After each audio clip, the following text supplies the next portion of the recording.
Kasi senator na deport. Senator Bato, ingat-ingat ka sa Senator Bato. So kung ikaw ay nag-visit ng website ng child pornography, huwag ka lang pumunta ng US. Kasi senator na deport. Kasi senator na deport.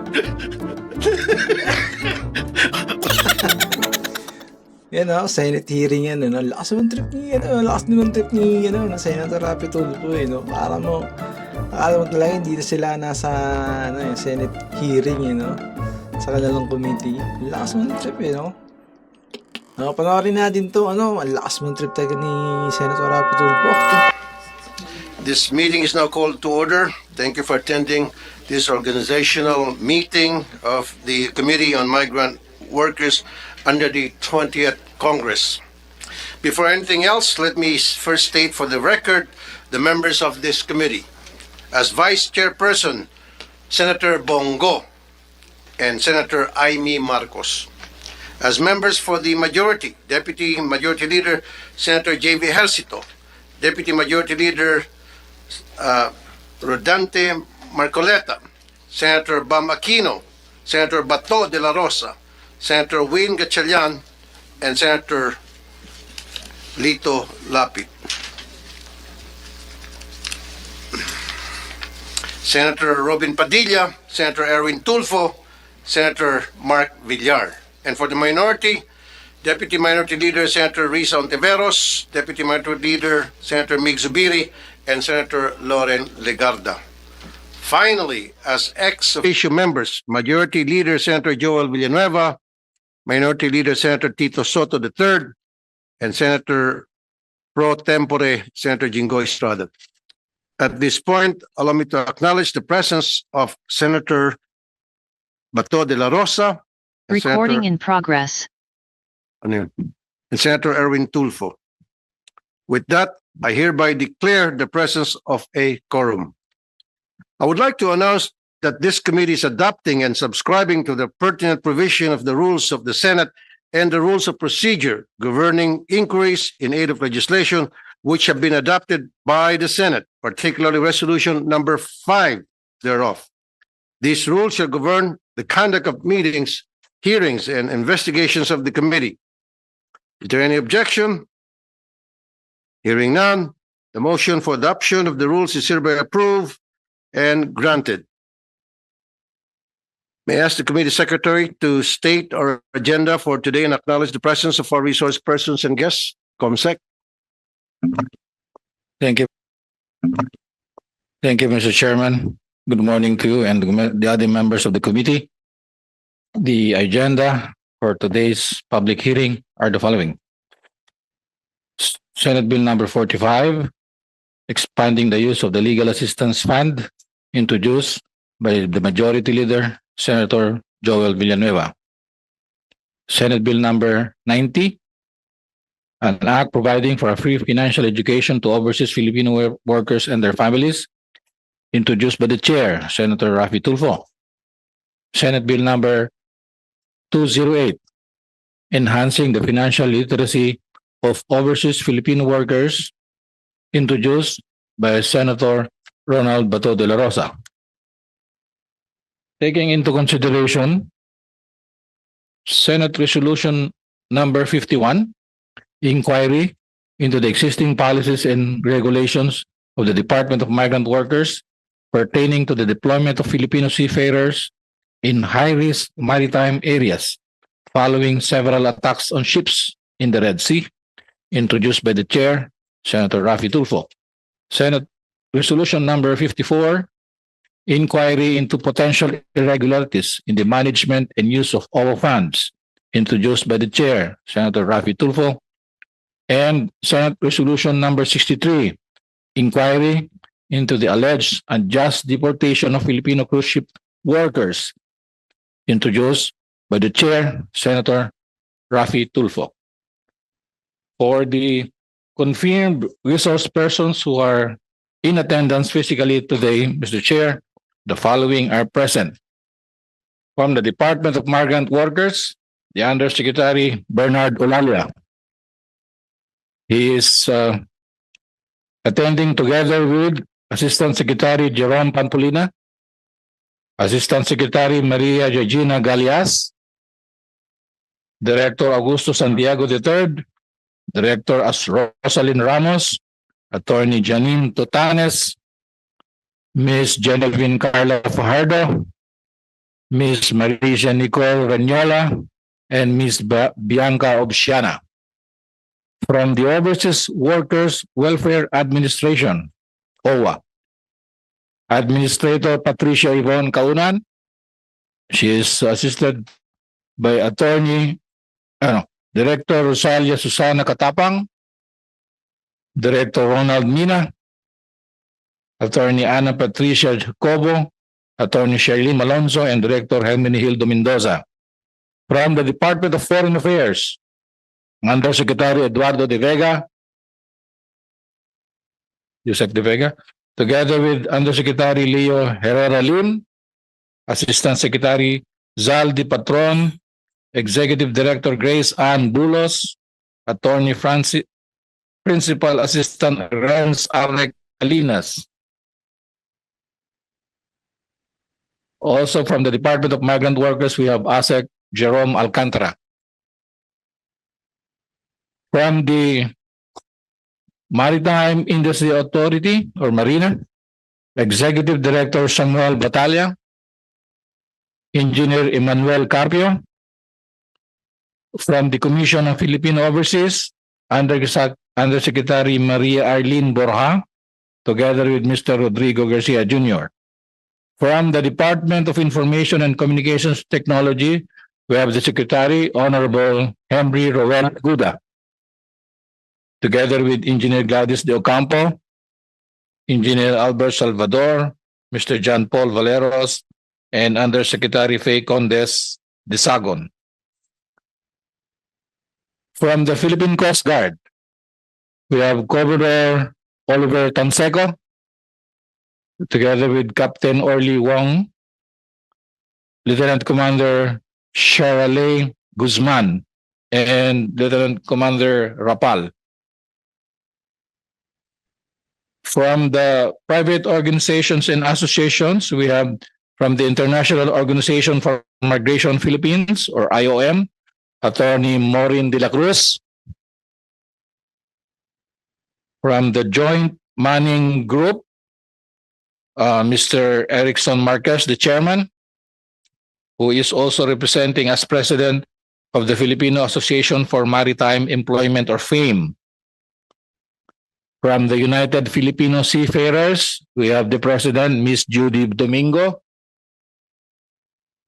From the Philippine Transmarine Carriers PTC Inc., we have the Chief Executive Officer, Mr. Gerardo Borromeo, together with Major General Restituto Padilla, Air Force Retired, Mr. Antonio Apale, Mr. Attorney Josephine Oranza, Attorney Julian Vogt, and Ms. Pauline Parr. From the Association of Licensed Manning Agencies, or ALMA Maritime Group, Captain Antonio Ladera III, the president, who is also, I think, the president of the Open Sea Agency.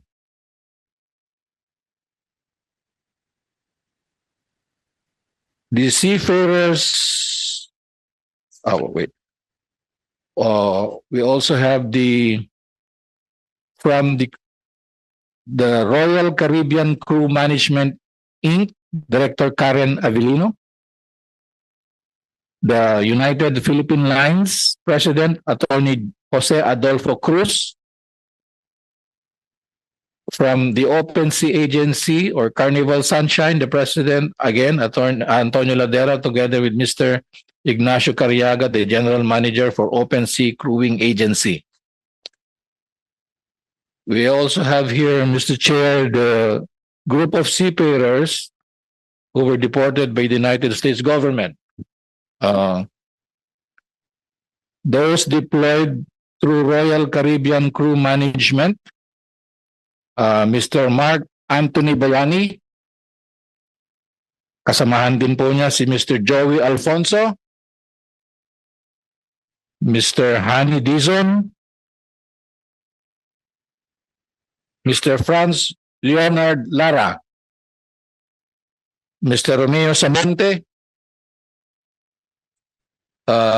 Mr. Frederick Ibanez,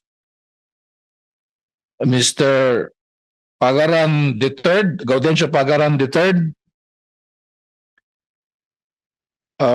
Sila po yung unang set of seafarers on board MV Utopia of the Seas and MV Vision of the Seas, also Allure of the Seas. Those deployed through Open Sea Agency, we have Mr. Marcelo Morales Jr., Mr. Erlson Jasmer Gamboa, Mr. Garrick Geoffrey Naco, Mr. Arlon J. Dato, Mr. Edwin Estrada Formentos, Mr. John Erlson Jimenez, Mr. Robert John Rubio, Mr. Ernesto Cañada, Mr. Christian Lagahino.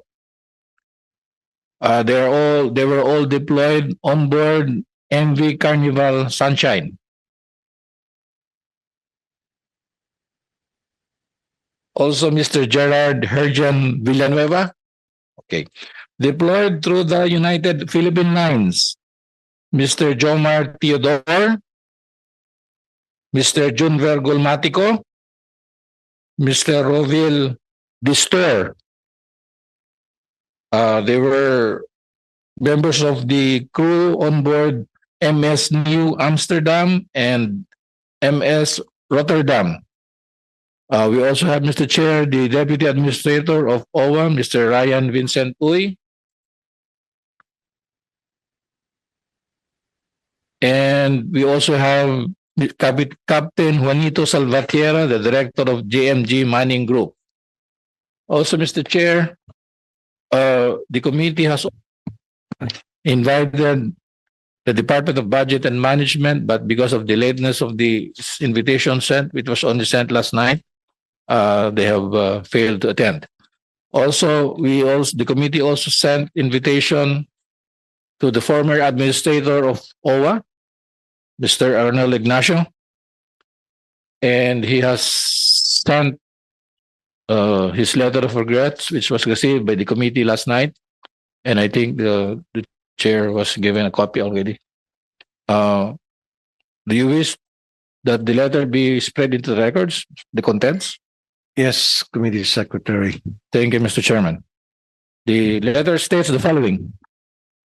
Dear Senator Tulfo, this refers to your letter of 12 August 2025 inviting me to attend the organizational meeting on 13 August 2025 at the Senator Padilla Room. Relative to this, please be informed of the following. Number one, utilization of OWA fund applies directly to the benefits of OFWs and their families, such as welfare services, training/education, etc., which falls within the authority and management of the OWA Board of Trustees. Number two, utilization of emergency repatriation fund sourced from yearly GAA covers the operations of the Seafarers Hub, OFW lounges at Terminals 1 and Terminal 2. Excuse me, Comsec, how long would that be? Reading that letter, how many pages? 10, 15, 20? It's just a page. Just one? Oh, Mr. okay. Chair. Go ahead. There are Yes. 3 more paragraphs. 3 more paragraphs. Go ahead, Yes. Comsec, thank you. And 23 branches of migrants brew nationwide and financial assistance. It also covers expenses in cases of war, epidemic, disasters or calamities, natural or man-made, and other similar events affecting the overseas employment of OFWs. Number 3, disbursements of OWA funds and GAA are subject to accounting and auditing rules and regulations and COA audit. Currently, I am undergoing medical treatment preventing my physical presence to actively participate in the said meeting. Lastly, with no intention to disrespect the Honorable Senator, Chair of the Committee on Migrant Workers, it is my best suggestion to direct the request to the newly appointed OWA officials for further inputs on the matter. Respectfully yours, Arnaldo A. Ignacio. Mr. Chair, we also have online the wives of the kidnapped seafarers by Houthi rebels. And so we have Mrs. Krisha Marie Silang. Mrs. Silang, nandyan po ba kayo? Pwede po ba kayong sumagot lang? Siya po ang wife ni Mr. Jerome Christopher Silang. And also Miss Michelle Ann D. Gonzalez. Good Nandiyan morning. po ba Good kayo? morning, everyone. Siya po ang wife ni Rafael Gonzalez. Si Mrs. Silang po ay nasa Sariaya, Quezon ngayon. Samantalang si Miss Gonzalez ay nasa Bago City, Negros Occidental. That is all, Mr. Chair. Thank you, Committee Secretary. Before we proceed with the discussion proper and with the indulgence of everyone, allow me to deliver my opening statement first. And before that, I would like to show a video presentation.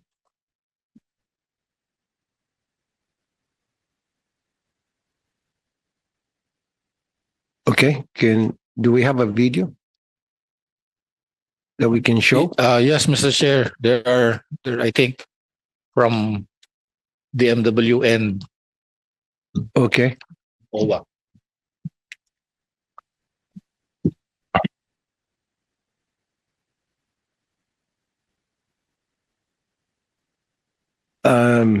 I can't hear anything. How about the audio? Rewind. Okay.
Ah.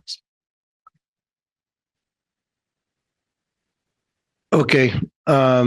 While they're preparing the video at medyo nagkakaroon nata tayo ng technical problem, I would like to mention to everybody the goals for the 20th Congress for the DMW that I have prepared. Number one, constant monitoring in host country to prevent abuse. Nag-echo ata Comsec. Thank you for attending the first organizational meeting of the newly created Committee on. Thank you for attending the first organizational meeting of the newly created Committee on Migrant Workers.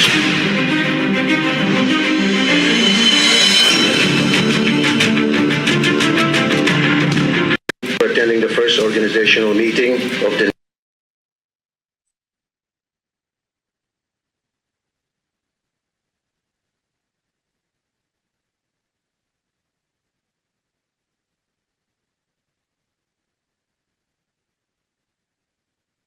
Maybe we can do that later, Comsec.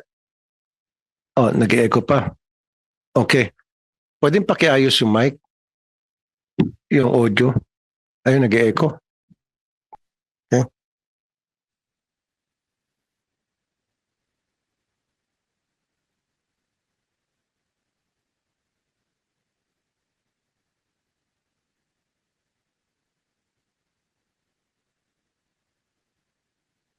Okay na? Nag-echo pa rin. Okay.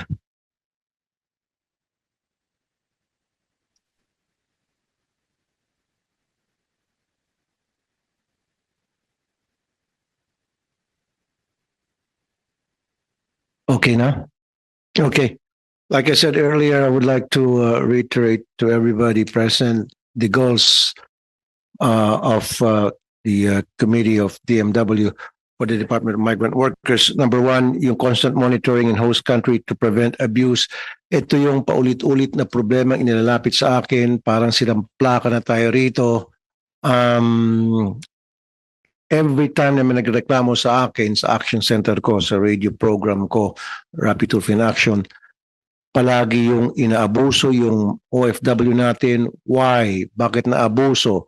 Number one, kasi hindi nakapagtrabaho na maayos dahil hindi na-meet yung expectation ng amo, kaya naabuso, nasasaktan. At bakit hindi na-meet yung expectation ng amo? Paano ba naman? Hindi nasusunod yung kontrata. Pinaka-recent lamang, I think this was a couple of weeks ago, tumawag sa akin yung isang OFW dahil nung pumunta siya sa Saudi, pinirma niya sa kontrata niya ay 7 lamang katao ang kanyang aalagaan. Pero pagdating niya doon sa Saudi, 21 katao ang kanyang inaalagaan at may kasama pa doong special child. Kali. Kailan ba matapos ng problemang ito? Palagi, meron pa akong reklamo natanggap na kung saan ang pagkaalam niya, bungalow lamang yung bahay na kanyang pagtatrabahuan. And then, 4 o 5 lang ata yung kanyang pagsisilbihan. Pagdating niya doon sa Saudi, hanggang 3rd floor yung bahay. At mag-isa lang siya.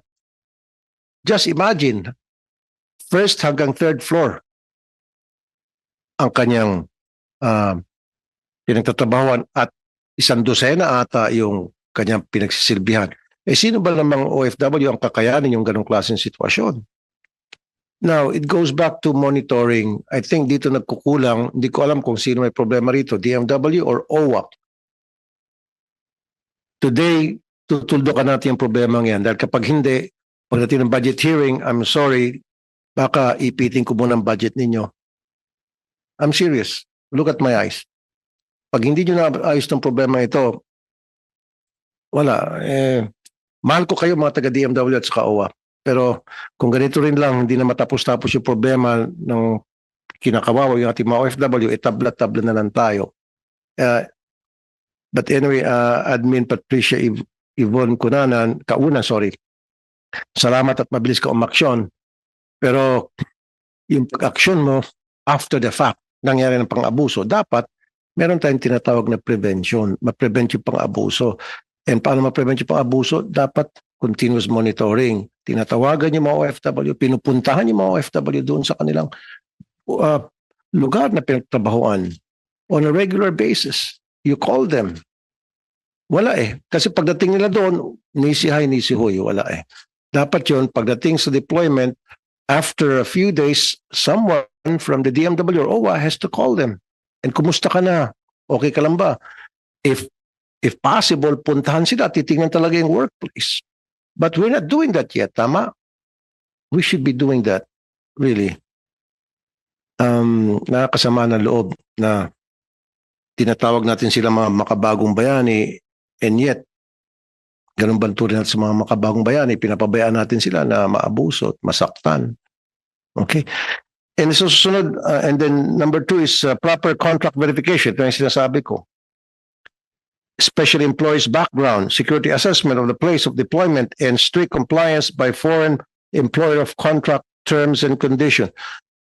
Kung tayo nga, kung tayo, yung mga OFW natin, dumadaan sa butas ng karayom bago ma-deploy. Merong NBI clearance, police clearance, barangay clearance, medical clearance. Ang daming clearance na kailangan i-comply ng ating OFW. And yet, pagdating niya doon sa bansa na pagtrabaho niya yung amo, wala man lang clearance. Hindi natin alam kung rapist ba yan o dati bang yung kriminal o kung ano ba yung record niya. That's why we also have to verify the employer. We need to know who the employer is and who are they. It's very important to me. Yan ba ay dumaan sa pumasa ba yan sa psychiatric exam? Kasi di ba, especially sa Middle East, alam na natin lahat, grabe yung mga ginagawang pang-abuso, parang hindi na makatao, parang ginagawa ng mga taong wala sa tamang pag-iisip. Matapos raping, papatayin pa. Yun dapat ang chine-check natin, background check sa mga employer.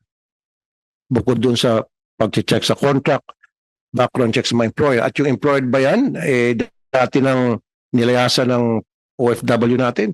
Pag nilayasan na ng OFW natin, huwag na natin bigyan pa. Kasi there are several cases na yung OFW na umalis na sa isang amo and then after a month or so, magpapadala ulit itong agency ng another OFW, the same amo. Dapat yun blacklisted na. Okay? And then number 3, ensure that the DMW will forge bilateral agreements with host countries that will only provide favorable terms to our OFWs. Number 4, proper utilization of DMW and OWA budget to ensure sufficient funds during emergencies and repatriation. Number 5, put an end to the trafficking of migrant workers, strengthening efforts to secure backdoor channels. Number 6, regular medical checkups for OFWs abroad. This is very important to me. Dapat yung ating mga OFW magkakaroon ng annual check-up. Tulad ng ginagawa sa ibang bansa. I think, is it Hong Kong or Singapore? They're doing that now. But yung mga OFWs natin sa Middle East, wala. Magpapacheck up na lang pag may sakit na. In some cases, unfortunately, malala na yung sakit. Kaya kailangan pa-uwi na. Dapat, what I want to happen, DMW and OWA, merong annual executive check-up yung ating mga OFW sa Middle East. Kasi ang hirap ng trabaho nila, unlike sa Hong Kong and Singapore and other countries, hindi ko naman sinasabi magaan. Okay sila. Ang pinakamabigat na trabaho talaga ng OFWs natin ay sa Middle East, especially Kuwait. Okay? So dapat meron silang annual medical check-up. And then revisit and review the number 7, revisit and review the implementation of the DMW law and the Magna Carta of Seafarers. And the last but not the least, continue efforts to apprehend and penalize illegal recruiters both here and abroad. Having said that, meron akong papakitang video ulit. Okay na ba yung video, Comsec? Okay na? Bukas pa, maayos yung video. Okay. Thank you for attending the first organizational meeting of the newly created Committee on Migrant Workers.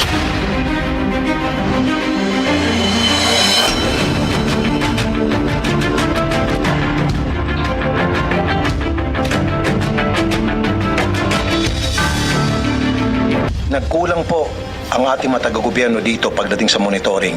Kung sana on a regular basis o on a monthly basis man lang sana, tinatawagan ng ating mga worker para kumustahin, hindi sana nangyari ito.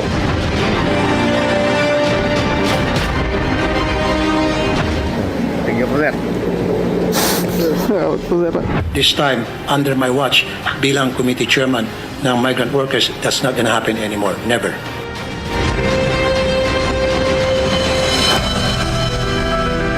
The first time makapunta ako sa isang ospital na walang katao-tao, as you can see, talagang hindi nagagamit. It is not being used to its full potential. Sayang. Sayang to. I feel sorry for this hospital.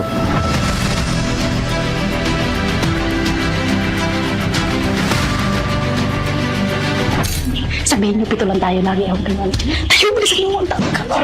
Sarapit lang po. Magsisiksikan sila parang sardinas dito. Parang City Jail Networks.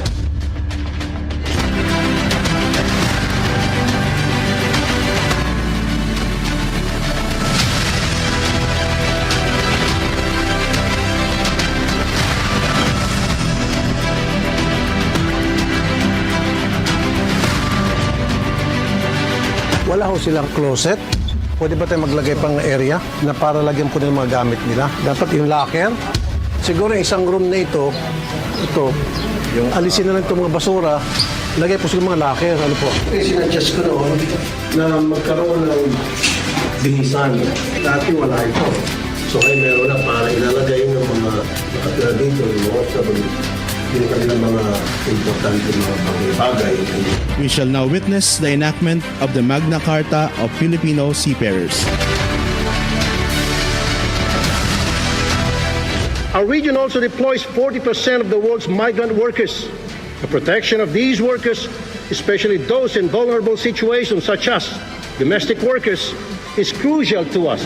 Ito yung modus operandi nito. First check-up ng isang would-be seaman. Nagbayad. Paglabas ng result, sabi, another check-up for confirmatory. And then lalabas ulit yung result. So naka 1313, di 26. Ay, meron naman kami nakita. Confirmatory ulit. So 39 na. Ganun kamandurugas ito. Nasa batas natin, sa PEME, dapat shoulder ng manning agency ang lahat ng gastusin sa PEME.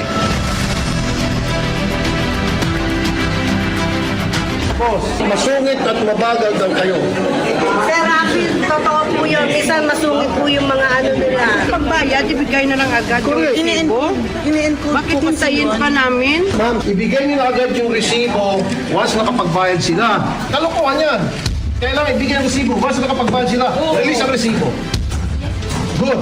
Ganun eh. Pinapahalapan yung sistema. Release ha. Yay! Thank you!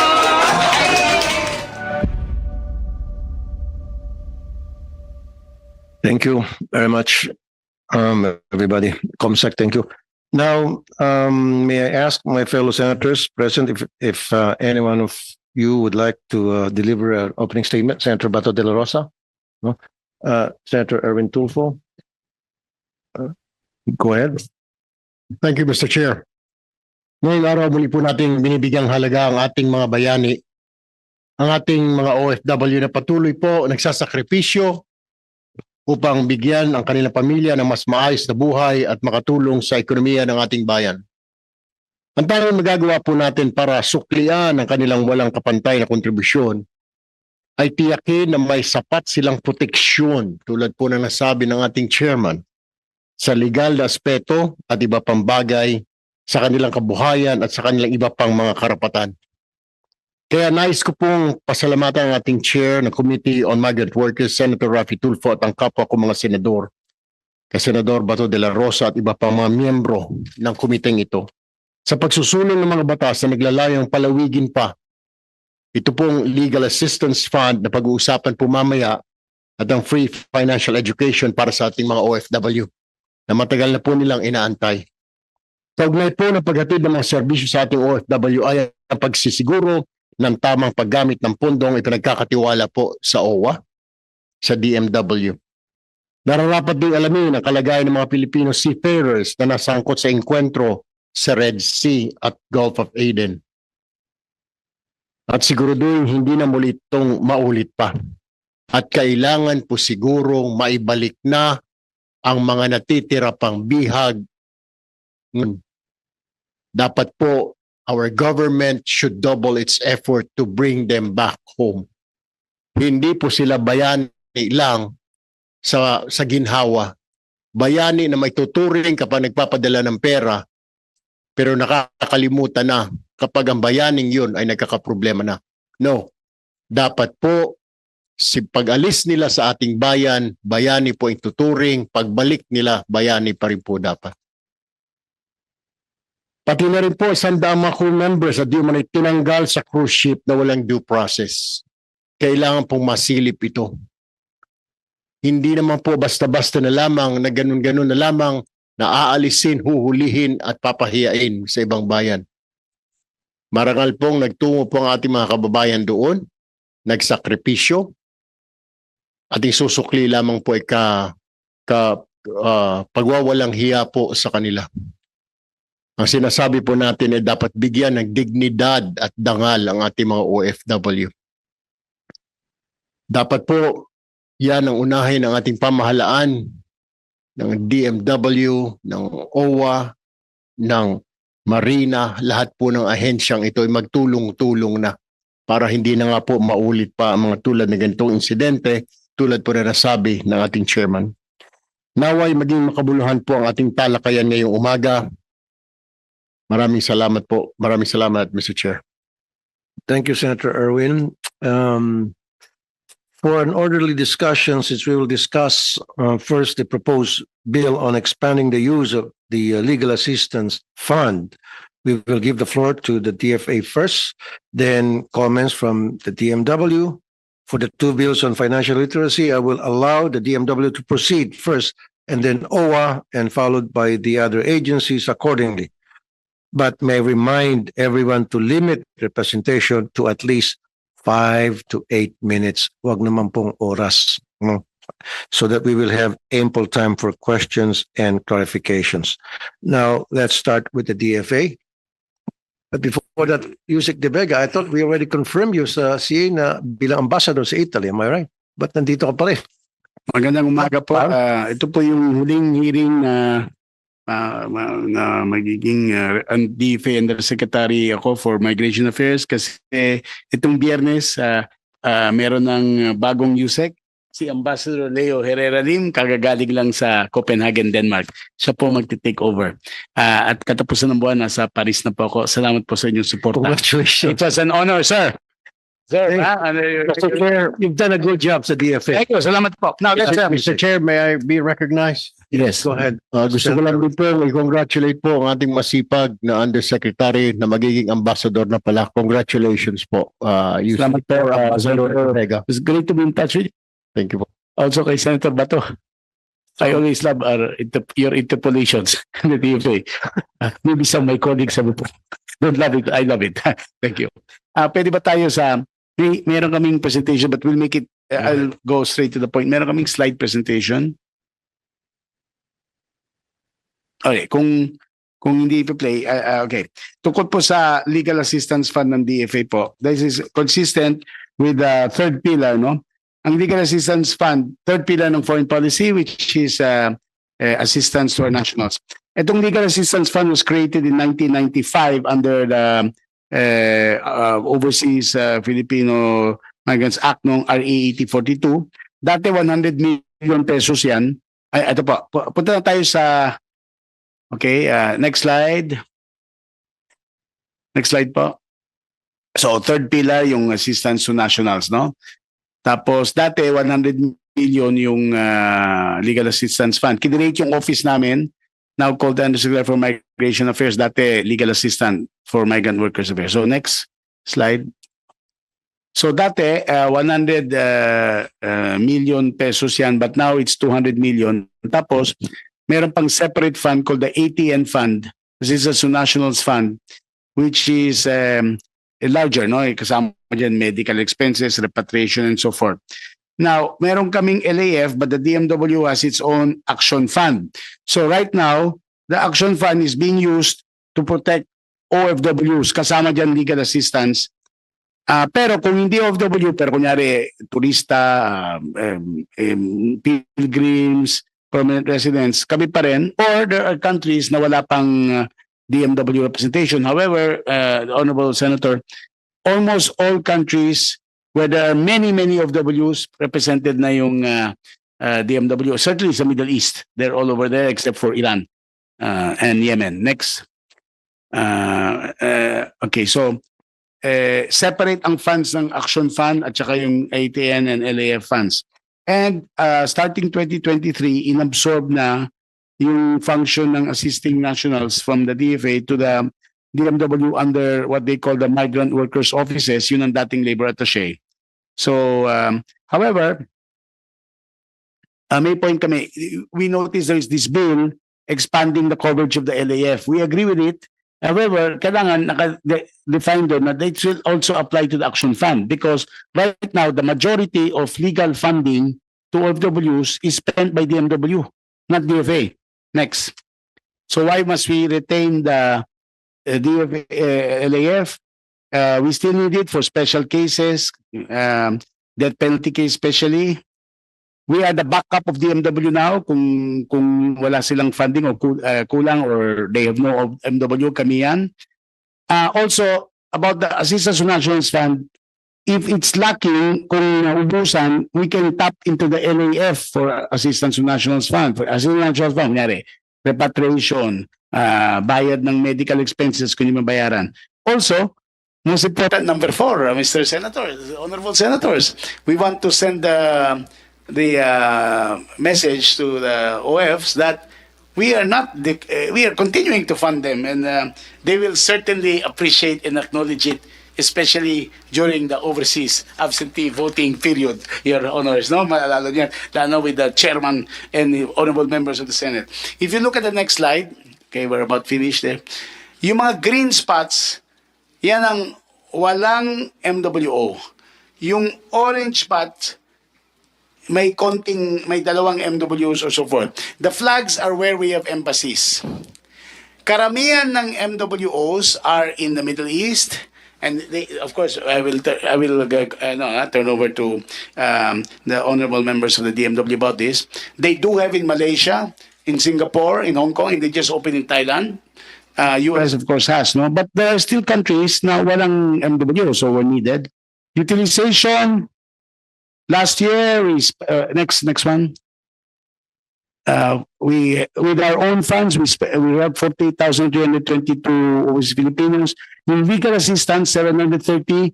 Not nearly as many as those in the Assistance Fund, but that's because DMW now is spending for them. For 2025, so far, we have spent over 50% of the ATM fund, and only so far less than 12% or 13% for the LAF, but that's partially, next slide na, partly because the DMW is already spending legal retainers. We also don't use, next slide, para we also don't use the LAF to pay utang, because some say dapat bayaran yung utang, no? Not even blood money. This has to be solicited, no? And I'd like to think the low rate of utilization, DMW might have other statistics, is a sign that our OFWs, our OFs, are following the law, which we call them. Kasi a good example, Your Honors, yung deportation sa US, wala pang 100 ang dinideport yung Trump administration. We were afraid that they will deport thousands upon thousands upon thousands. They are deporting those with criminal records. So far, less than 50 have been deported. There are 69 in the pipeline. That's not a lot. Of course, kung kailangan nila legal assistance, we can provide, but there are free legal assistance from Filipino-American groups. On the timeliness, May I interrupt, yes. Yusek De Vega. How about yung 100 or so na mga seafarers na naharang sa mga cruise ship? Yes, po. Na napagbintangan na meron silang child pornography sa kanilang cellphone. About That's that po. over 100, I believe. We have an arrangement with the DMW na sea-based will be handled by them. However, our embassy has already presented our position to Washington, D.C. that please provide naman, yung respect naman their human rights and don't embarrass them. Now, the thing is, one thing we must emphasize, there were a handful of Filipinos who were not allowed in on that cruise ship.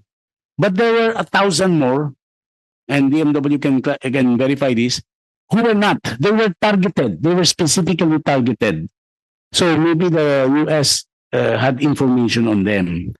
However, tuloy pa rin ang ating representations sa US government about it, including kung magde-deport kayo, wag kayo mag-deport na wala mong legal due process, or wag nyo i-deport sa ibang bansa. Kasi minsan dadalhin daw sila sa El Salvador, may halfway house daw, i-deport yung Philippines. No, kasi may mga ibang nationalities kung saan daw napupunta sa deportation. So, Mr. Chair, yes, go ahead. Trabaho ninyo yan. Bantayan ninyo na yung ating mga Pilipino hindi ma-deport sa ibang bansa. At wala pa rin Very crucial, ha? Opo, meron muntik na raw na deport sa Cuba, but dahil binigyan natin legal assistance. Alam mo kasi dito, pag meron kami nahuli, nung police pa ako, ha? Pag meron kami nahuli na yung mga Taiwanese na gumagawa ng kalokohan sa China, pag nahuli namin noon, ang request palagi ng China is doon sa China i-deport. Dahil the one China policy daw, ganon-ganon. Pero, ito'y Taiwanese people. So we tried our best na uwiin sa China, sa Taiwan, hindi sa China. Dahil that's very injustice on their part, di ba? So same with you, dapat bantayan natin yan. So wala pa nangyari. Wala pang nadideport sa ibang bansa. Thank you. Anyway, about the Taiwan thing, that we do not think that is a violation of one China policy. Whether they're in China or Taiwan, it's supposed to be China, di ba? Under the one China policy. Chinese they're insisting on that. Tayo, alam naman natin yan. Sila nag-insist. We believe in human rights, di ba? We rule of law, and they should go back to their home. Correct. Now, the last one about Senator Villanueva's bill, no? Yung timeliness ng paggagamit legal fees. Ang gusto ng bill, dapat from the first stage, may legal assistance na. That is the practice. And I'm sure the DMW's lawyers also. Pag meron ng inimbestigahan, meron ng lawyers doon. In fact, the best work of our lawyers is not in the trial, but the most notable work is setting a case para hindi na umabot sa trial. Para i-deport na lang ang Pilipino from Middle East or what, no? Lastly, there are countries where you are not allowed lawyers at a certain stage. Na investigation pa lang. Japan is like this. Middle East, many countries na gusto nila yung lawyer sa trial lang. So, but we agree with the bill, and kailangan lang i-emphasize na the legal assistance of under the action fund ng DMW not follow the same principles that para hindi, kasi LAF is hardly used anymore for OFWs because may DMW na eh. The OFWs we still assist are in countries like Europe na there are not MWOs in every country. Kunyari, I'm going to France. Walang MW doon. But even there in Europe, meron legal assistance eh. May mga lawyers. May I remind you that you already consumed your 8 minutes. Last one. Thank you. Mr. Chair. Okay. Mr. Chair. Go ahead, Senator Erwin.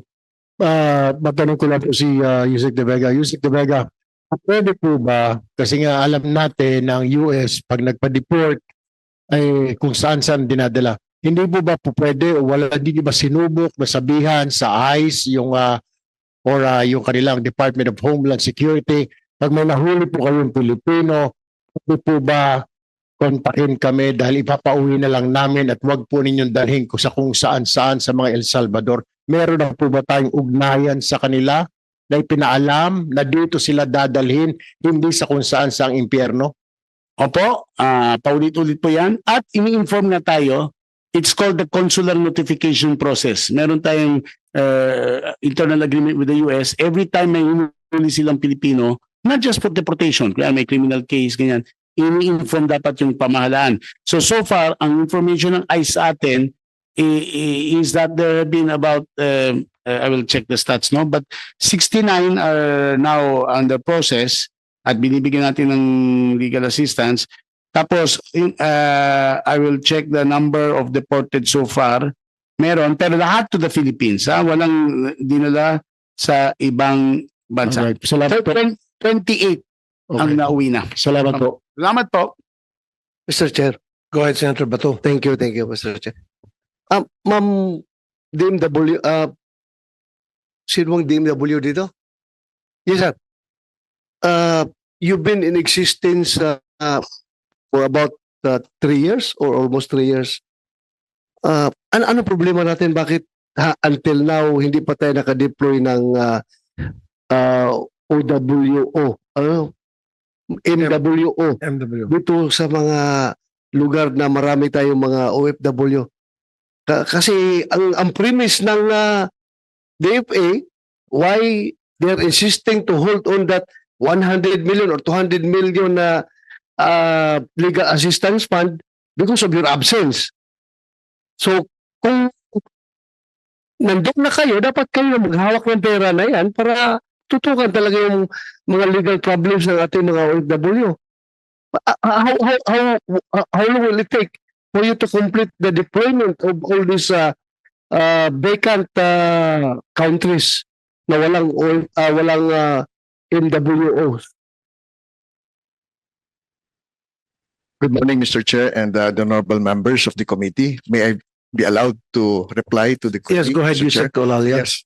Mr. Chair, Republic Act 11641 mandates the Department of Migrant Workers to establish and create MW offices in all destination countries where the Philippine Embassy or the consulate are present. That is the mandate. However, the challenge is kailangan po natin na aprubahan po ng host country kung saan po tayo magtatayo ng MWO. That's at hindi po lahat ng host country ay inaalaw po tayo. So we can only establish and create an MW office if the host government allows us. Second po, we need the support coming from DFA.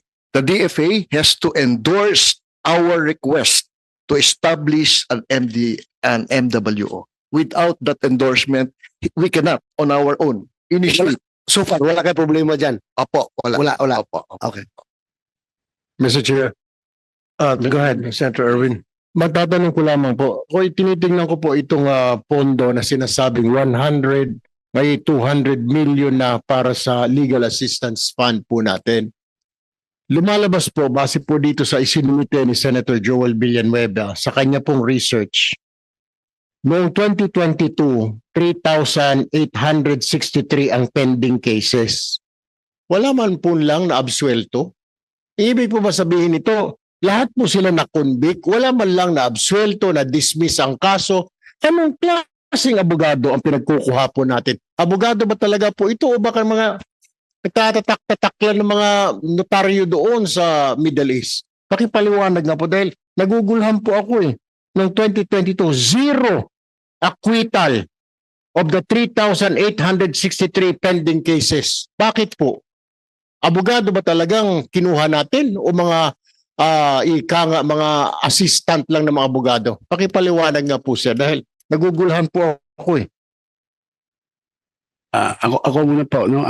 First of all, mga abogado po talaga yan. Tulad ng sinabi ko po kanina, hindi pa abutin sa trial. Kasi sa ibang mga bansa, pag umabot na yan sa trial stage, almost sure makukonvict. Kaya po nakalagay po zero yan. At that time kasi, yung sinamit ng DFA, yung acquittals in the last 6 months. Kasi semi-annual report, no? Yes, twice a year. And the last 6 months before that, walang acquittal. But there have been acquittals. There have been a number of acquittals. And ang maganda dito, pag na-convict man, mas mababa ang sentensya kaysa dapat na bigyan. Kunyari, imbis na death penalty, lesser, o kunyari 10 years, magiging 5 years, at makakapagtrabaho ng abogado natin working with us para makakuha ng pardon. In fact, every year may mga daan-daan ng mapapardon na Filipino. Mr. Chair, if you would allow me, matanong ko lamang ibig niyo ninyo sabihin, paano ko itinuro lang nung isang lahi, yung kababayan natin na hindi naman talaga nagnakaw, wala naman po talagang ginawang krimen, itinuro lang dahil galit siya sa trabaho o bisor niya yung Pilipino, siya ay ibang lahi, nakasuhan ngayon ng abuses o pagnanakaw, masaya na tayo dahil nabababaan yung kanyang kaso, hindi man lang siya na-acquit, dahil talagang hindi po siya guilty, inosente po siya. Yun po yung sinasabi ko, sir. Hindi mo pwedeng sabihin natin na zero acquittal kasi ganito, napawaba at least nagawa natin ang paraan. Hindi, sir. It's not like that We are paying so much money sa isang OFW, sa isang legal representation niya. May mga balita po kami na nainguso lang, na ituro, kasama ho yan, na ituro sa Saudi police o anong police nila doon, na ituro lang ho siya o galit sa kanya, isinumbong sa police nila doon, sa religious police, sinabi ganito, may girlfriend yan. Wala naman walang katotohanan. Paano yun? Okay na hindi siya makwit, at least naman, nabawasan na sentensya. Paano nga po kung hindi guilty, Mr. Chair? Opo, ano nangyayari po sa ganyan? Wait a minute, makasingit ako. I just forgot what country was it that I visited. Senator Erwin, meron naman mga na-pa-acquit ng ating through the DMW and DFA. Although meron mga na-convict, napababa yung kaso, and you're right. Excuse me. But meron mga bansa na nagtatrabaho talaga yung mga lawyers ng DFA at ng DMW, and there were some cases that were really the lawyers of DMW did good at nakapag-acquit. Yun nga lang, marami, tulad ng sinasabi mo, I do agree with you, nakakalungkot nga naman because I'll cite an example na yung mga domestic helpers na OFWs, na tumatakas. Bakit sila tumatakas sa kanilang amo? Dahil hindi nila kaya yung mga maltreatment na natatanggap nila o na-experience nila sa kanilang mga amo. So, pagtakas nila, ang ginagawa ng employer o amo, kinakasuhan sila ng pagnanakaw kahit hindi naman talaga sila nagnakaw at yun nakukulong sila. At doon na pumapasok sa sinasabi mo na pababaan na lang yung kaso as opposed to ipaglaban para naman maipatunay na inosente sila. Yeah, but you're right. Maraming mga bansa na hindi na-acquit dahil siguro, mahina yung mga abogado. Baka abogado ditatak. Anong tawag yun? Yung taga-ganon sabi mo. Notaryo. Kaya po maraming yun. Ito next time kuha tayo siguro magagaling na abogado, siguro DFA and DMW and OWA. I would also recommend as much as possible kung makakuha tayo ng abogado yung local from that country. Huwag na Pilipino kasi hindi alam ng Filipino lawyers yung batas sa Saudi. So kung sa Saudi, dapat Saudi lawyers. Yun. Para alam nilang pasikot-sikot. That's what Erwin is talking about. You would like to add some? No, thank you, Mr. Chair, for that explanation. Thank you. I agree with you, definitely. Thank you, Mr. Chair. Yeah, I think it was in Riyadh when I visited Riyadh last year. Yun, nabalitaan ko sa mga taga DMW na may mga na-acquit. Now, nandito yung mga seafarers and ito ay patungkol sa DFA, Yusek De Vega. Ito nakakalungkot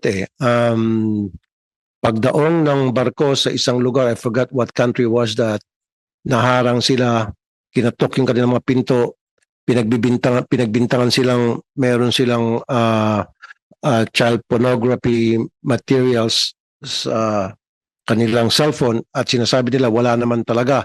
And then outright, kinulong sila at dineport.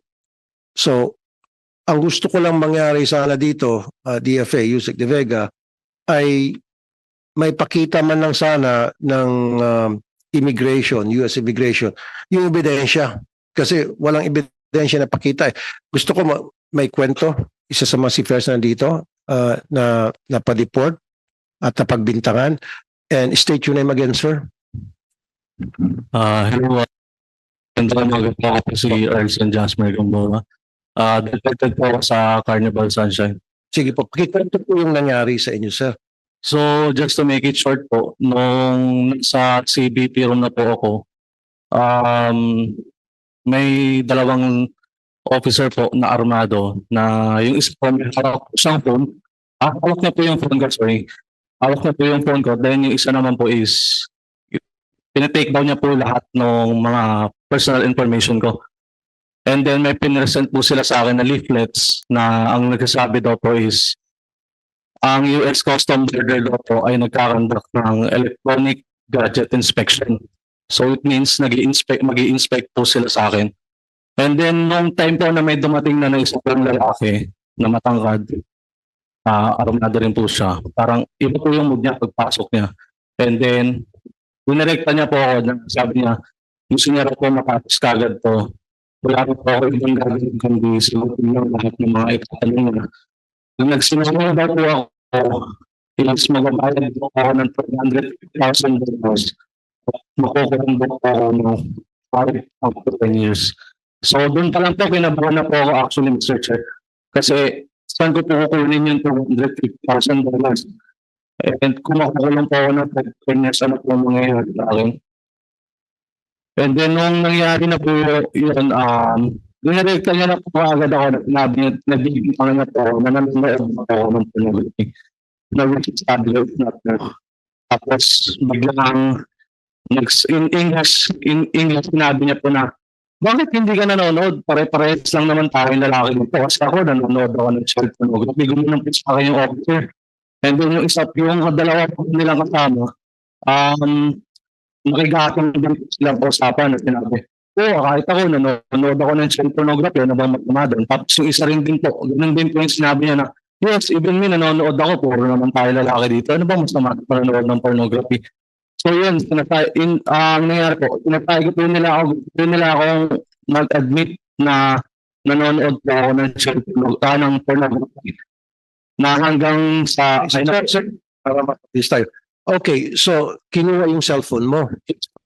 Next time, Nung pag-check nila sa cellphone mo, meron ba sila nakita? wala po silang nakita, sir. Nung chine-check nila in front of you, chine-check nila yung sa, ano ba tawag nun, yung lalagyan ng mga pictures, Wala mga po silang nakita, sir. sa gallery, wala silang Wala nakita. po silang nakita, sir. Wala po akong kahit na anong klase ng pornographic material. So despite that, tinulog ka pa rin. Hindi po. Actually, sir, wala po silang nakita. Ayun na nga po. Nakabalik po ako ng ship namin. Nakabalik po ako ng ko. And then after many weeks, after a week, may kinukunan naman po nakatamaan ko. So what I'm interested in, yung bang mga kasamahan mo na in-inspect yung cellphone at wala nakita, and despite that, ay dineport pa rin. Opo. Sino sa inyo? 9 po kami, sir, actually. Kasama ka doon? Opo, kasama po ako.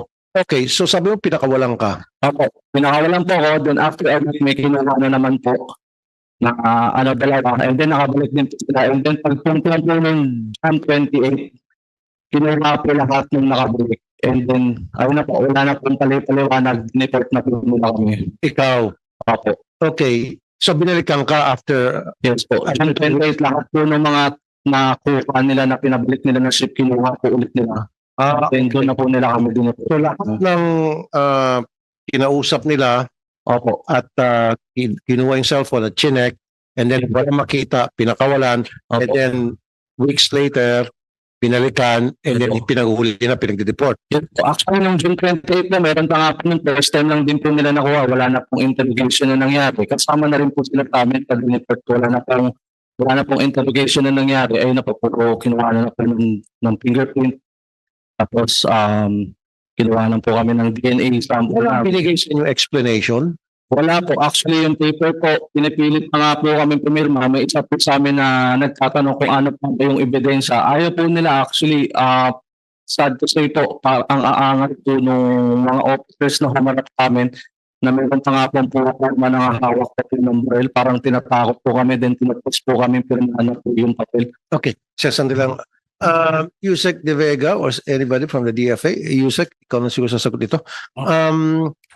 Pwede ba natin kausapin yung immigration sa case po nito mga seafarers natin na napadeport, walang due process nga. Kung anong ebidensya meron sila against our seafarers, bakit sila napadeport? Kasi sinasabi nila walang nakitang child pornography sa kanilang cellphones. And despite that, pinakawalan sila nga. And then binalikan after a week or so, tama? 2 weeks? Yes po, Mr. Weeks. Saka pinagdadampot. Saan ang due process doon? Quick answer po, gagawin na po namin. Pero follow up yung ng Washington PA, hindi sumasagot ng immigration kasi hindi criminal, walang criminal charge. Basta deportation, which is sovereignty raw nila. However, pangako namin, yung bagong USEC, we'll follow up and report to you. Pangako po namin. Tanong lang, hindi lahat ng Pilipino dineport, no? Mayroong ibang mga crewmen na hindi pinauwi. O lahat kayo lang seafarers sa noon, kayo lang sa ship po namin actually, sa lahat po na nalipot po sa ship namin, Pilipino lang po, wala pong ibang lahi. Pero meron mga ibang seafarer na Pinoy na hindi dineport. Kayo lang. Parang kayo mismo tinarget. Yes po. Actually, may isa pa po dapat mahuli na ma-deport kaso hindi po siya na-deport dahil due na may nag-rally po na Filipino Workers Organization sa port namin. Hindi na po siya tuloy na-deport, nakauwi po siya ng maayos. Noong last July lang po actually. Hindi na po siya natuloy na i-deport dahil din po sa tulong ng mga may nag-rally po sa labas ng port namin. Ayun po, mas maayos po siya nakauwi. Ilang kayong Filipino seafarers sa barko noon? Marami po kami. Kung Filipino po, nasa hundreds po kami. Approximately hundreds po. We promise to get as much info as we can from the immigration. Thank you, Yusek. Kasi kung tama yung sinasabi ni Mr. Javier, meron daw kasamaan sila na i-deport sana pero hinarang ata, may nagrally ng mga kasamahan kaya hindi natuloy. Yan po. So, it seems to me na parang patsamba-tsamba lang itong ginagawa ng ICE, yung immigration, ano bang ibig sabihin ng ICE? Immigration Customs Enforcement. So baka nagpapatsamba-tsamba na tapos sinisingalaw sila dahil sila ay Pilipino. In fact, sinabi ni Mr. Javier na yung mga ibang lahi hindi pinagdiskitahan. Walang na-deport sa ibang lahi, kundi puro Pilipino lamang. Wala po. Actually, wala po talaga as in. And then, ayun na nga po, honestly, nag-discriminate po kami sa ship kasi nagtataka po lahat ng nationalities doon. Bakit Pilipino lang yung kinukuha ng mga custom border police doon sa ship po namin? Mr. Chair. Go ahead, Senator Bato. Anong kwan yun? Mr. Chair, pwede natin malaman kung anong port yun? Particular Sa Norfolk, Virginia po kami, Mr. Chair. Norfolk, Virginia po. Virginia. Opo. Thank you, Mr. Chair. Okay. Ang manning agency nila ay Carnival Sunshine. Andito ba yung Carnival Sunshine? Any representative from Carnival? So, when you received that information about the arrest, I would even say illegal kasi wala naman palang prueba at sila ay dinampot at pinadeport. What did you do as soon as you've heard about their situation? What happened to them? Good morning, Mr. Chair. Actually, Mr. Chair, we have been talking to our principal, which is Carnival Cruise Line, and they have already made representations to Washington, D.C., and to the immigration and to the CBP since last year, because this did not happen only this year. There are also those deported from last year.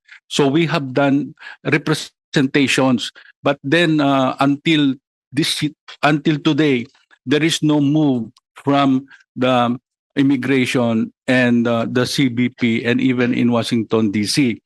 But then we have already done 3 representations there, one in Virginia, one in Washington, D.C. And then also last week, there was a representation from Carnival to the CBP and the immigration office. And they will have another this coming Friday to discuss the issue and how to mitigate it, that there will be no more deportation of such thing. Yeah, thank you for that. But what I'm really interested in, Yusek De Vega and Yusek Herrera Lim, is yung gobyerno natin mag-file ng protest sa US government and telling them na we're being singled out here at wala namang talagang due process, pinadeport sila na wala namang ebidensya. Diba? Dapat gawin natin yun dahil kung hindi, tuloy-tuloy pa rin yung deportation sa mga seafarers natin. And I've heard na may mga quota itong mga taga-ICE sa US dahil kapag na-meet nila yung quota nila, meron silang mga bonus after makapag-apprehend sila o makapag-deport sila certain number of immigrants or foreigners, meron silang natanggap na reward o siguro pinagdiskitan ng mga Pilipino para pagkakitaan siguro. So that's something that we really have to talk to the US government. Are we already doing that? We're doing that, but so yung kung protest, sir, well, hindi to formal protest na in writing na pinadala, but we'll inform our ambassador and he'll advise on the best steps para ma-avoid nga to working with the manning agency. Pero yun nga, we'll talk to ICE about it. Siguro we can involve the US ambassador to the Philippine ambassador to the US. Kasi kung hindi, believe me, believe you, baka araw-arawin tayo, meaning tuloy-tuloy kasi hindi tayo pumapalag eh. So parang easy target tayo. Ginagawa tayong sitting duck. So tira sila ng tira sa mga kababayan natin simply because hindi tayo umimik, hindi tayo lumalaban, vulnerable tayo so to speak. So dapat pumalag tayo. And by doing so, mapipreempt na yung mga future na paggagawa nilang pagpapadeport ng wala namang due process sa mga kababayan natin. Tama po. If you mean, of course, the Philippine ambassador sa Washington is already involved. Maybe you mean the US ambassador here. And also the US ambassador here. Maybe we can talk to the US ambassador here. Or maybe I can invite probably the US ambassador in my office and talk to her, or it's a she, right? Talk to her and maybe get some explanation from her about that and help us out. Pero yung Philippine ambassador to US, malaking weight din yon. He carries a lot of weight when he goes to Washington and talk to the big shots in Washington and tell Washington about yung sa situation natin mga seafarers, right? That will help. But you're right. You can probably also talk to, or we can talk to, did we do that already, Yusek? Talk to the U.S. ambassador? Not I myself, but our Office of American Affairs is always in touch with her on various issues, including this, including deportations. So, COMSEC, sa next hearing natin, can we invite the immigration, or immigration, Bureau of Immigration as well? Kasi the Bureau of Immigration can also help us here kasi they can talk to U.S. Immigration and maybe get an explanation or procedure tungkol dun sa kanilang mga paghuli at deportation. DMW, anong ginagawa ninyo sa parte ninyo tungkol sa issue ito? Thank you, Mr. Chair. The DMW and the DFA are working seriously on this particular matter of deportation. In fact, the DMW together with OWA have already conducted an investigation. And these are the hard facts, Mr. Chair. The seafarers who were deported are all seafarers involving the passenger and cruise ships. I'm sorry? Passenger and cruise ships. Okay. Okay. And the port involved are all U.S. ports. Okay. Second hard fact. And there are 6 licensed manning agencies involved. We have identified the 6 licensed manning agencies involved. And there are 93, as of today, 93 seafarers deported. Of these 93 seafarers deported, 7 were deported prior to January 2025. 7 only. After January 2025, 87 were deported under the present U.S. administration. The seafarers are holders of C1 and D visas. These are transit visas. And of course, being transit visas, the U.S. government has a perfect authority and power to exclude whoever aliens, whether they are desirable or undesirable, they have. And we also note that there has been 12 arrest and detention. The seafarers, 83, were never arrested for having in possession of child pornographic materials. Wala po silang kaso.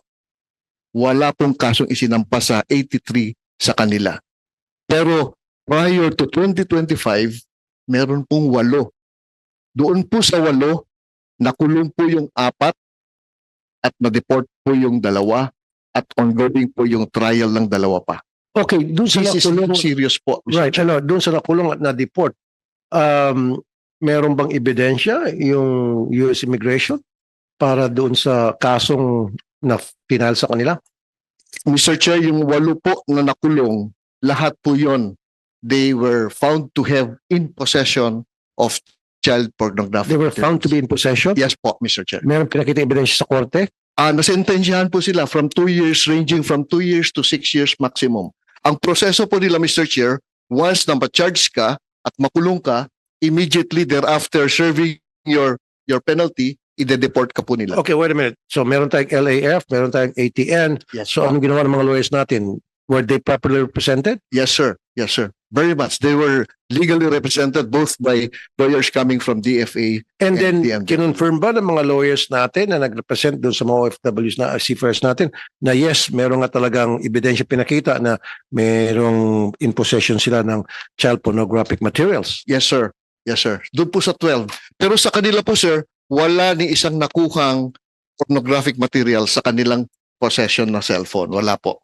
Kaya po sila na-deport because allegedly, they have access child pornographic materials in the US using the email personal email po nila. That is the Access. allegation. Yes, sir.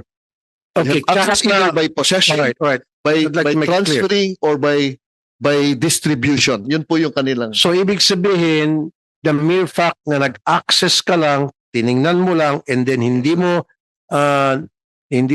screenshot at nilagay sa Sure. cellphone mo, kaso pa rin yun. Yes, sir. Yes, sir. Ganun po ka-stricto yung kanilang Pero laws. paano nalaman ng US government, sa example, hindi ko sinasabi na nag-access po kayo, no? Paano malalaman ng US Immigration na nag-access sila sa website na merong child pornographic materials? Sir, they have the email address of all the seafarers. We also found during our investigation, Mr. Chair, that unfortunately they were not randomly selected. They were specifically and definitely and categorically identified. Pag sumampo po yung CBP sa barko, andun na po yung pangalan nila, may pangalan po sila. At kakatukin na sila diretso sa kabina kasama yung officer ng kanilang cruise na identify. So they know who the targets are. Yes, sir. Yes, sir. Yes, Mr. Chair. Okay. So hindi sila yung palang random lang No na po, pupunta ako diyan, katukin ko lahat ng pinto kung sino magbukas, arrestuin ko. It's Yes. not like that. Mr. Chair. So they know the target. Yes, sir. Sa isa pong cruise ship or passenger ship, mahigit 1,000 po ang Pilipino doon. Mahigit 1,000. So hindi po lahat iyon na investigate, in-invite at tinignan ng cellphone. Identified po nila kung sino lang yung tatanungin nila at ipapatawag at iimbestigahan. Okay. Mr. Gamboa, ganun bang nangyari sa iyo? So nung umakit sa barko, ikaw talaga specifically na hinanap? Mr. Chair, Agad ahead of time? sorry. Nung sa akin po, may pinepresent po sa akin yung CBP na No, so sorry Mr. Sorry. Gamboa. Ang ibig sabihin ba, hinanap ka nila o random lang yon, kumatok lang sila ng pinto tapos ikaw pala. Yes pa actually, sorry Mr. Chair, pumunta po sila, nagtatrabaho po ako during that time. So ibig sabihin, hinanap ka. Ako, hinanap po nila ako. Okay. Tulad ng sinabi nga ni Yusek Olalia. So, alam na nila kung sino yung pupuntahan nila at questionin. So, that's what you were saying. So, Mr. Gamboa, at one point in time, maybe hindi mo sinasadya or maybe may nagpasa sa iyo sa email mo ng pornographic materials na hindi mo naman gusto. Nangyari ba yon? Or nagbisita ka lang sa isang website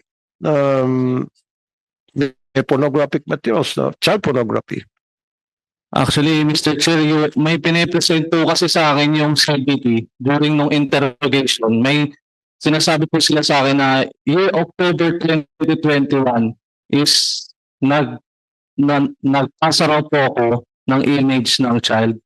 And then year October 2021 din daw po is nanood daw po ako ng minor. Okay. Yun po yung which is wala pong konkretong ebidensya. Kasi hindi mo naman alam kung saan platform ba yan, sa smoke ba. Pero ang tanong, tama ba yung tinta? Hindi po. Year October 2021 po, not Saudi Arabia during that time. Mas mahigit po sila pagdating sa mga pornographic materials. Doon po talaga as in talagang kulang may punishment pa. Na para sa akin, kalakohan yung pinipresent nila. Walang hindi matibay. Parang bantang lang yung ginawa nila namin. Mr. Chair, Go ahead, Senator Erwin. matanong ko lang si Yusek Olalia. Itong impormasyon po na binigay ninyo na alam na ng CBP, ng ICE kung sinong kakatukin, sinong pupuntahan. Ito po ba ay inyong ni-research o ito po ay brief kayo ng ICE o ng Department of Homeland Security, Yusek Olalia? Mr. Chair, may I Go reply ahead, po? Yusek Opo. Olalia. We conducted our own investigation, Mr. Chair, no? We did not rely on the documents and the proceedings conducted by CBP. So pinatawag po namin sila isa-isa sa opisina. At ako po mismo ang kasama doon sa nag-interview kasi gusto po namin malaman yung katotohanan eh. Kasi ang nakita po namin na very important also, they were not given due process. Dahil unang-una, the Article 36 of the Vienna Convention says that every foreigner is entitled to consular representation kapag siya ay nahaharap sa isang detention, arrest o demanda. Hindi po sila in-inform that they don't have the right to a consular representation. Wala po yun nun. At hindi po inabisuhan yung ating MWO o yung ating PE o yung konsulada na sila po ay inaresto, in-interview at dineport. So they were deprived of this basic Article 36 under the Vienna Convention. At ang importante po, sumulat na po ang DFA. They have already sent a note on this. Yun po yung... No, Mr. Chair, makasingit lamang ako yung Seculaliano. Tinatanong ko sa inyo, paano ho ninyo nalaman na pinpointed na sila nung kinatok sila dahil sa mga email nila may mga sinasabing pornography? Ito po ba ay information na nakuha niyo sa US, sa Homeland Security or CBP? Or ito'y base doon sa inyo pag-iimbestiga sa mga ito, Mr. Chair? Mr. Chair, base po sa pag-iimbestiga po ng DMW sa bawat isa po sa kanila. Sunod ko po na katanungan, Mr. Chair. Doon po sa barko kung saan sila nanggaling, ilan pong manggagawang Pilipino pa nandoon at ilan po ang na-deport, Mr. Chair? Humigit ko po lang po, naglalaro po yon sa 1,000 hanggang 2,000 po yung lahat ng crew members doon, iba't ibang nationality, at ilan lang po sa kanila ang ipinatawag, ilan lang po ang na-identify, at yung iba po sa kanila dumiretso sa kabina kasama yung supervisor. Yung iba po sa kanila hinanap pa dahil kasalukuyan nagtatrabaho. Hindi po bababa sa 5 sa isang barko.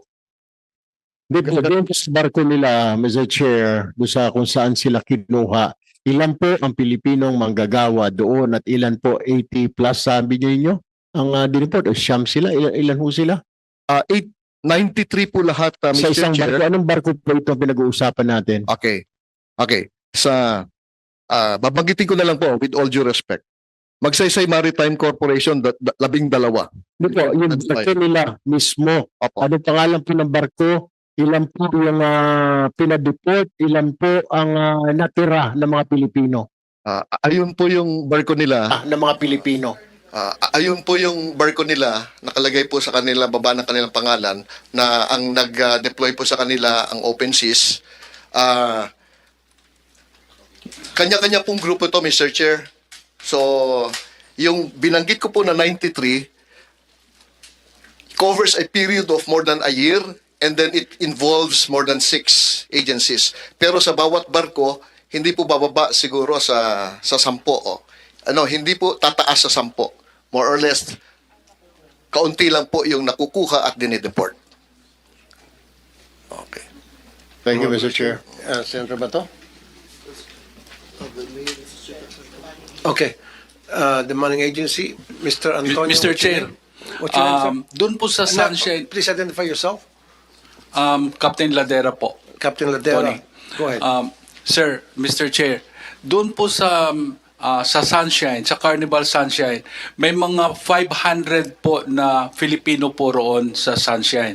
At sa Sunshine po, at this time, mga 18 na po ang napapauwi po sa Sunshine. Okay.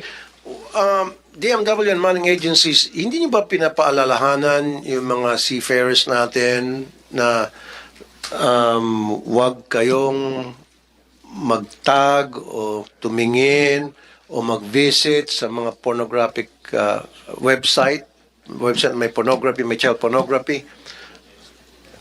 Mr. Chair, as early as nag-advise? As early as 2023 po, meron na pong labor advisory na inilabas ang DMW na nagsasabi po at nagbababala sa mga seafarers natin na mahigpit ang, for example, US government pagdating po sa possession of child pornographic materials at kayo po ay pwedeng makasuhan at ma-deport. So maliwanag po yung labor advisory. Maliban po doon, nakasama po yun sa pre-deployment orientation seminar po nila. Mandatory po yun, Mr. Chair.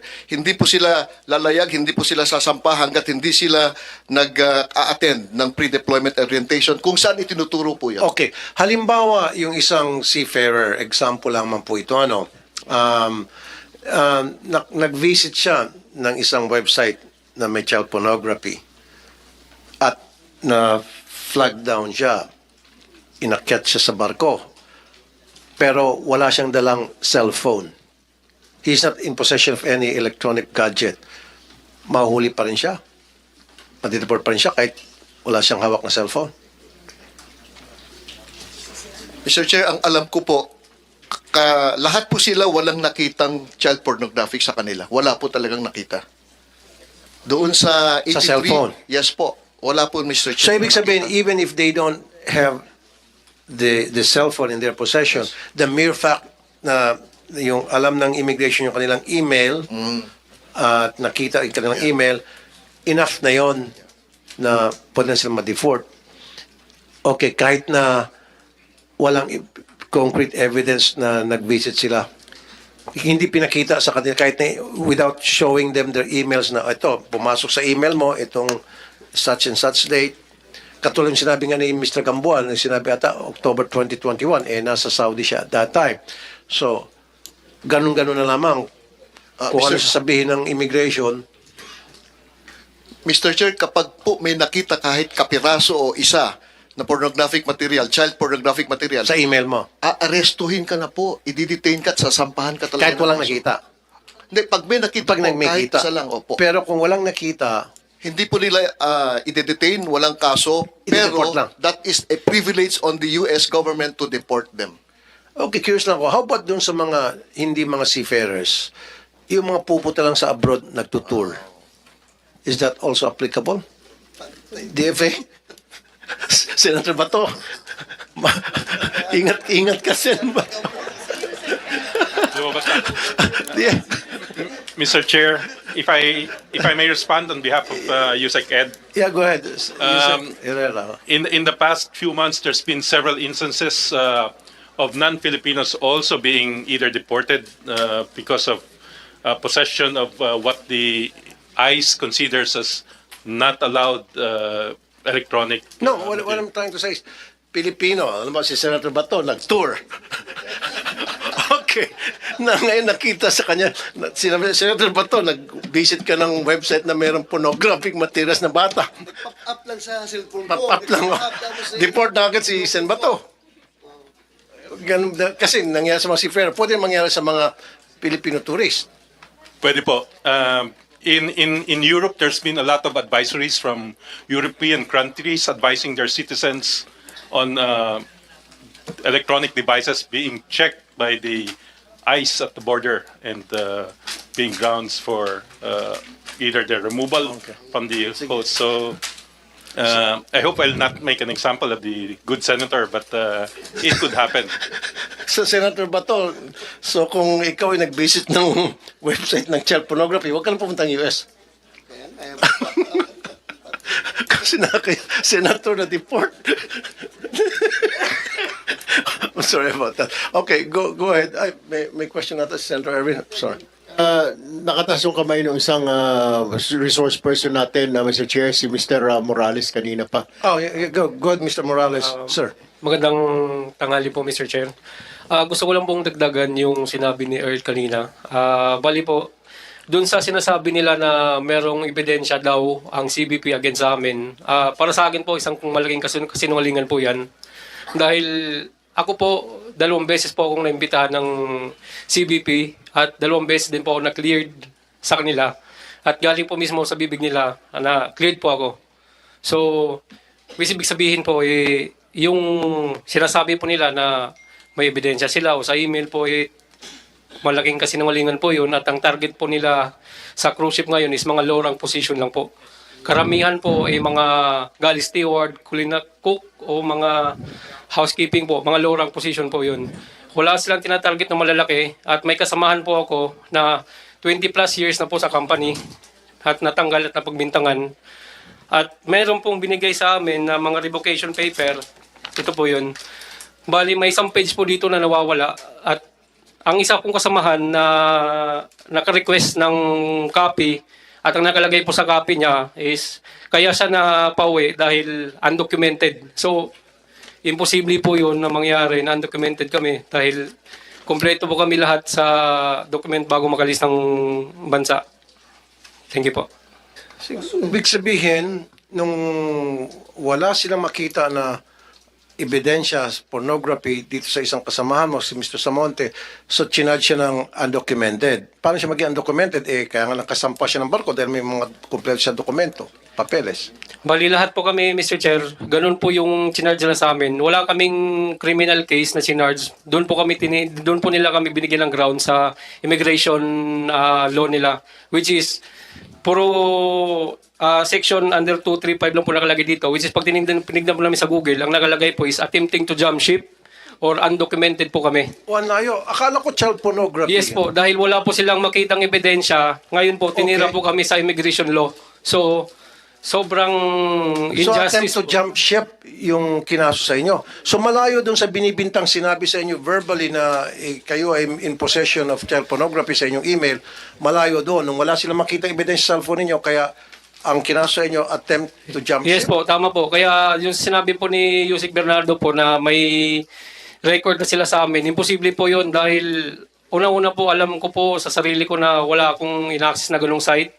At makikita niyo po mismo pag, kasi kami po mismo nakaranas, bali po, para lang kaming ginawang bata, nagtatawanan at hindi kami binigyan pagkakataon na ipaglaban sarili namin. Bali, pag nagtatanong po kami kung pwede kaming tumawag sa DFA sa New York po at ayaw po nila kami bigyan. Kumbaga, yung cellphone kasi nila, yung cellphone namin nasa kanila lahat. So, wala kami mahingian na tulong. So, parang pinipilit lang po kami, gaya po sa amin. Ayaw ko po pirmahan yung revocation paper na hawak ko ngayon. Ngayon po, binagsakan ako ng posas. Pinapapili po ako, pupusasan kita o uuwi ka. Okay, Yusek De Vega and Yusek Herrera Lim, maybe you can interview them in your office, samahan ko sila, or maybe later, and then write a letter to the U.S. ambassador to the Philippines, and or even the U.S. government or immigration, I don't care who they are. Kasi narinig naman natin, napakalayo naman yung ikinaso sa kanila. Sobrang kawalang tawag nito, kawalang tamang proseso, maling-mali. Child pornography ang sinabi sa kanila, pero nung wala makita sa cellphone na child pornographic materials, kinasuhan sila ng attempt to jump ship. At yun daw nakalagay sa papeles, tama? Yes po, Mr. Chair. Nakalagay lang po dito, puro section lang po. Wala pong nakalagay na specific kasi wala pong nakalagay na pornography. Pero pag tinignan po namin sa Google po, ang nakalagay po sa section na yon is attempting to jump ship o undocumented po kami. And then, erase up po na rin po. Bali, pagdating po namin ng Pilipinas, gusto ko lang po erase up sa agency namin, which is the OpenSea kay Captain Ladera. Teka muna. Lahat kayo ang ikinaso sa inyo attempting to jump ship. Tama po, tama po. Lahat. Not all. Tama po, attempting to jump ship. Bali po, ang nakalagay lang po kasi doon, attempting to jump ship or undocumented po. Which is, Okay. yung isang page po, walang binigay sa amin at nakahingi po ng kopya yung isang... Okay, sandali, sir. So ikaw, Mr. Samonte, attempting to jump ship o undocumented? Good morning po, Mr. Chair, Senator Tulfo, Senator De La Rosa, Senator Erwin Tulfo, and sa lahat po ng mga higher, fast forward lang po. Medyo different po yun sa akin kasi, Mr. Chair. So, last year pa po, I went home for compassionate leave. Namatay po kasi mother ko. Pero ano Iba po, sir eh. Bali sa akin, sir. Ano po kinasa inyo, sir? Content daw, sir, ng high risk of child sexual video daw, sir. Okay, so child pornography. Child pornography, sir. But I handed over my phone po para i-check po. I volunteer. Kasi iba po sa akin, sir, airport. Babalik na po ako to continue my remaining contracts po. Okay. Sa airport po may nangyari. nakita sa cellphone mo? Wala po, sir. Bali, So in short, dineport ka? Opo, sir. Bali, yung 3-year-old son ko, sir, question nila na bakit daw po namin hinahalikan ng misis ko po, which is nandito po. Oh, okay. So meron kang picture. Video po, sir. Video sa cellphone mo. Ng anak ko po. Ng anak mo, Opo, kasama mismo na hinahag nyo, hinalikan yung anak mo. Nakikis po namin din yung po siya, yung wala po siyang short yung isa, bali tatlo po kasi yun eh. But I never exploited, I never shared it. But, sir, that's not, po. Kung titingnan, I mean, I have the, naman to send naman So po sa inyo. nakakatakot na to, DFA. Opo. But, yun nga po, sir. So ibig sabihin, pag meron kang anak na kinakarga 3-year-old mo na lang, lalaki po, na kinakarga ko lang po. Kakauwi ko po nun. Opo, that was Valentine's Day po. delikado. Opo. Meron po din sa iba, sir, picture lang po ng sanggol niya. Na nakahubad po. Kasi sanggol nga po, Mr. Chair.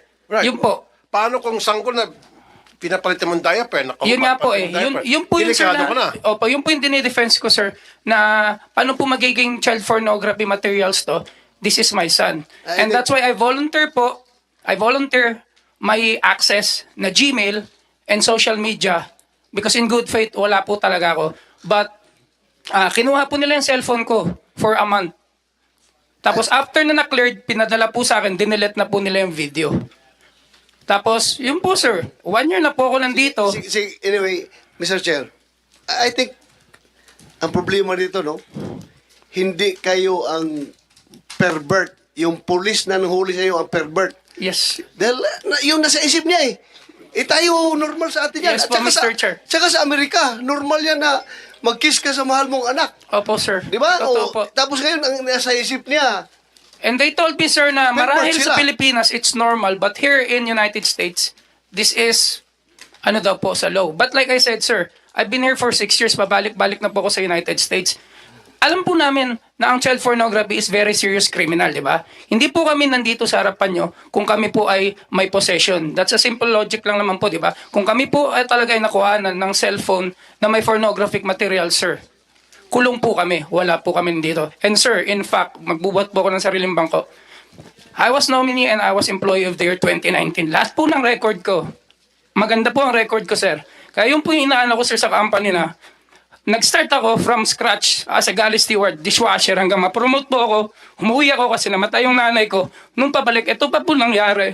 And now, nanghihingi lang din po ako ng ano, na kahit ma-deploy man lang po ako sa Asia, ito lang po yung bread and butter ko. Pero wala. Now, kahit masakit, pumasok pa ako sa MC, taxi rider as just to support my family. Kasi ayaw na po ako bigyan ng contract ng agency. Sobrang Ano sakit po. pangalan po ng agency niyo, Mr. Samonte? Royal Caribbean po. RCM. Nasaan dito, Royal Caribbean? Oy, bakit ayaw niyong bigyan, ma'am? Alam niyo naman, inosente itong kababayan natin si Mr. Samonte, and I believe him.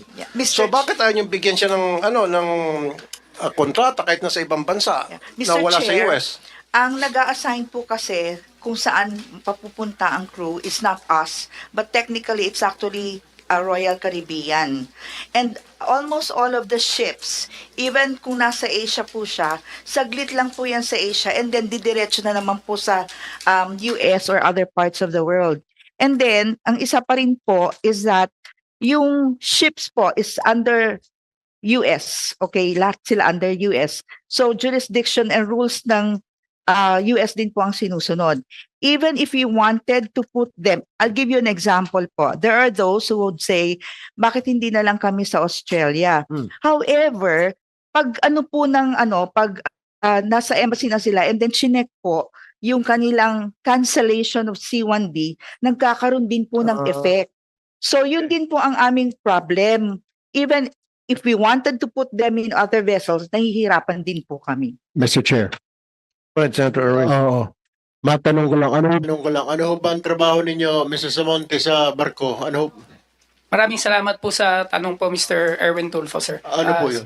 I'm an entertainment activity staff po, bali hosting. Entertainment. Kaya po, but I started as a galley steward po and nakuha ko po siya kasi 2015 to 2017, I represent... Ilan taon na po kayo sa nagbabarko? 6 years po, sir. 6 years, okay.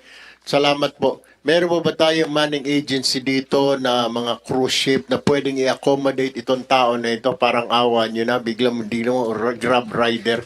Baka po pwede po yung mga organ sa inyong mga cargo ship. Meron po ba na pwede ho i-accommodate itong tao? I believe this person is qualified. Meron po ba magandang puso ho sa inyo? Kasi hindi siya po pwede sa US dahil kinancel po ang kanyang visa. Mr. Chair, I tried to, since 1 year na po ako dito, I tried to apply different manning agency.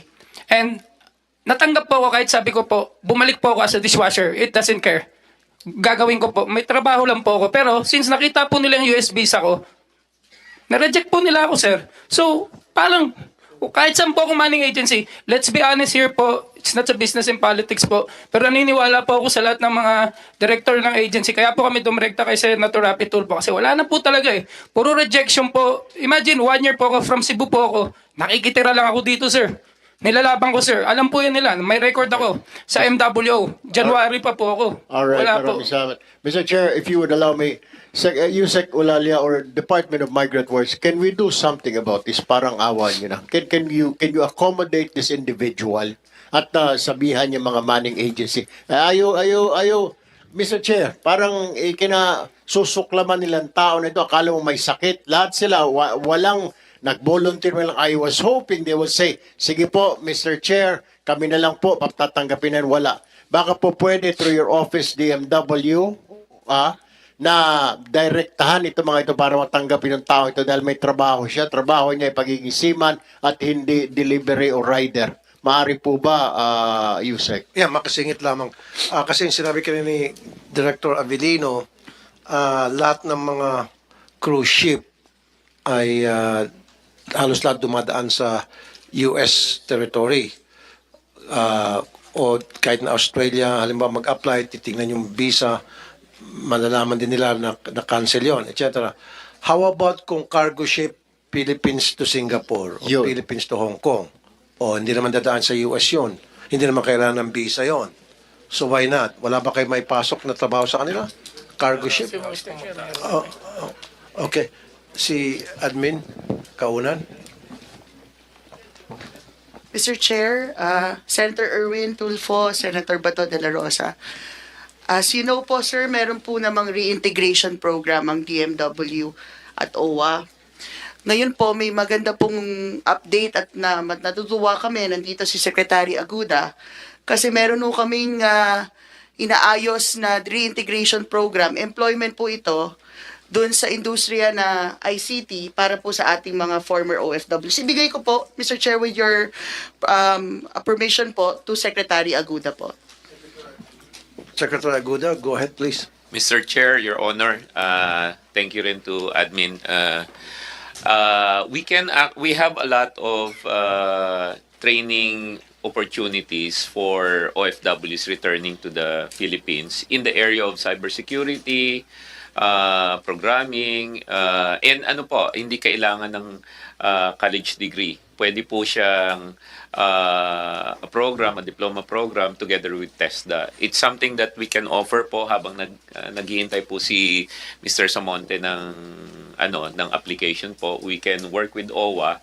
And, anong klase mga trabahong available o may mga opening sa inyo, Secretary? Mr. Chair, anong mga position? Pwede kulang po tayo sa mga IT professionals, lalo IT. na mga programming, social media manager, cybersecurity, isa po sa kapus na kapus po yan. And what if they don't have that kind of experience that you're mentioning? That's why we're offering po for training. And for training. And then may pay while they're on training. we can do that po. We can slot that. And ang maganda po sa istorya ni Mr. Samonte, nagsimula po siya sa dishwasher, umangat siya into another skill set. Pwede naman nating itry na another level up sa training. Habang kung okay po sa kanya, habang pong naghihintay sa Mr. Samonte, undermoney. okay sa iyo? Salamat po talaga po sa offer, Mr. Chair, and sa lahat po na sa DMW naman po and sa OWA, alam po, naramdam po namin yung tulong niyo po. Ang inaano lang ko po, sir, yung time po, I mean, I understand and I truly appreciated po yan, sir.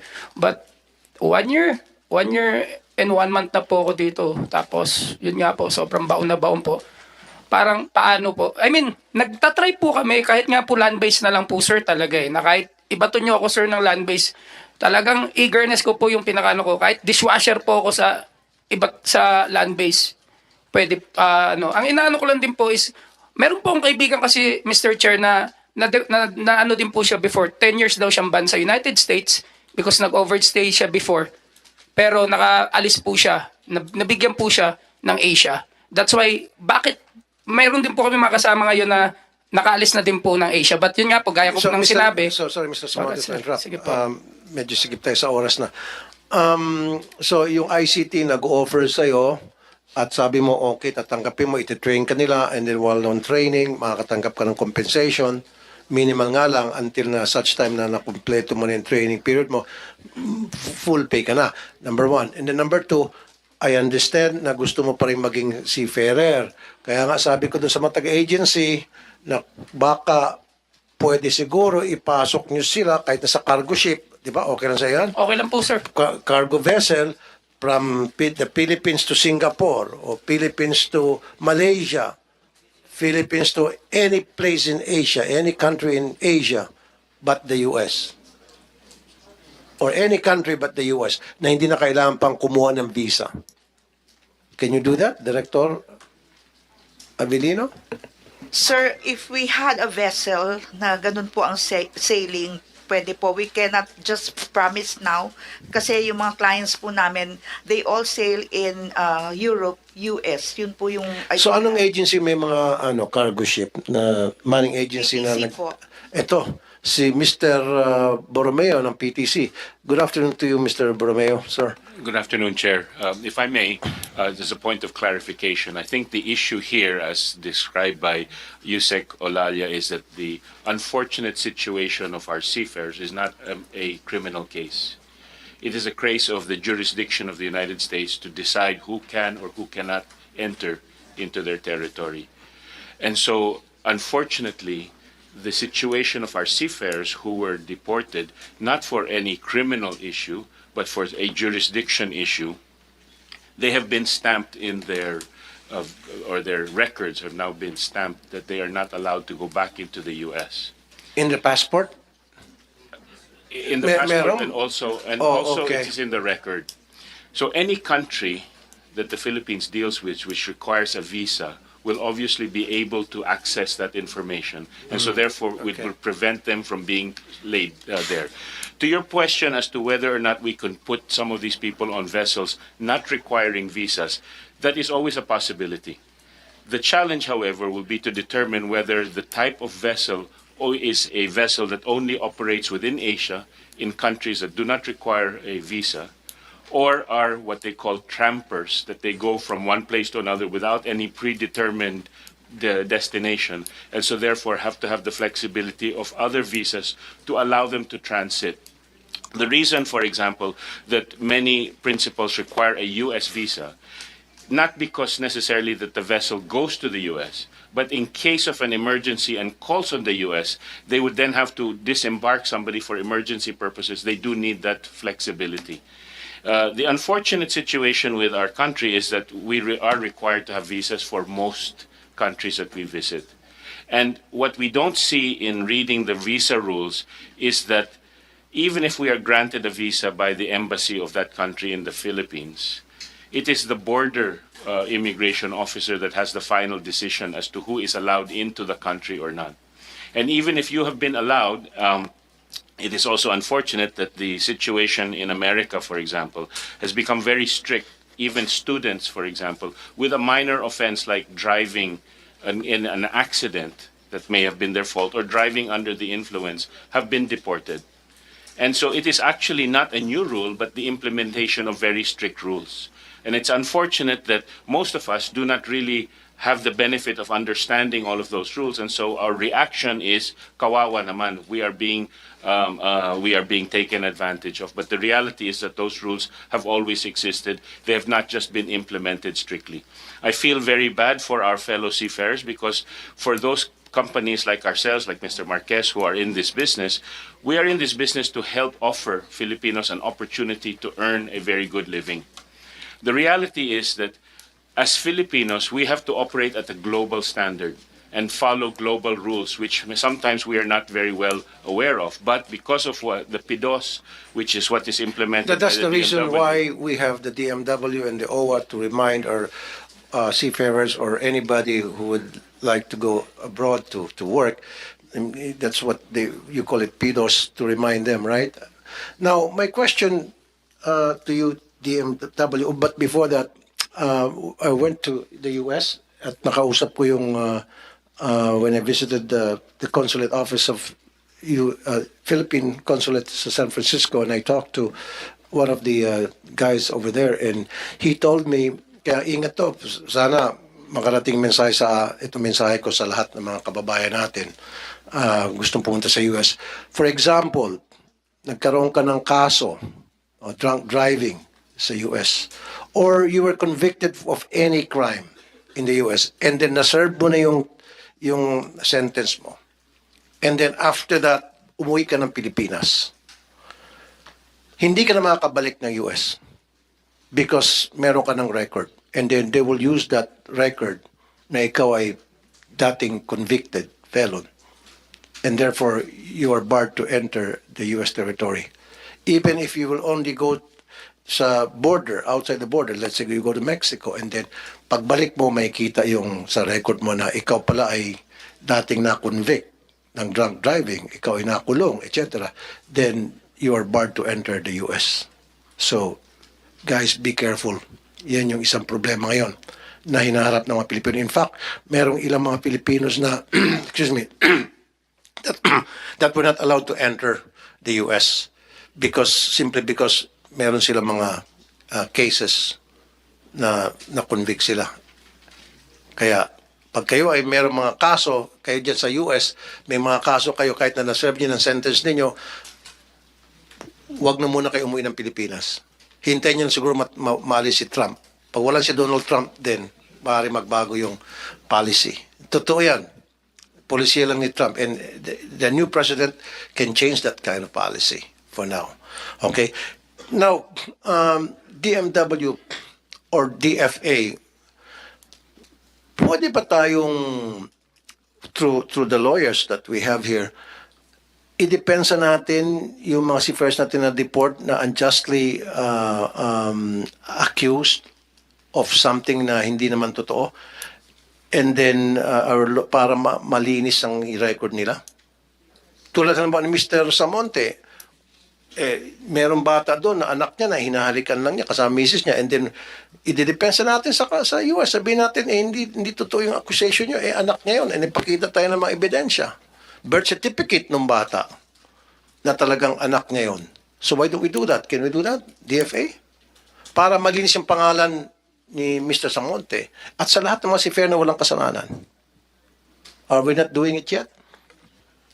Mr. Chair, we'll attempt to inquire from our embassy, but usually in the U.S., exclusion grounds used by the border patrols are pretty much a sovereign power, sovereign rights, and cannot be questioned or appealed to.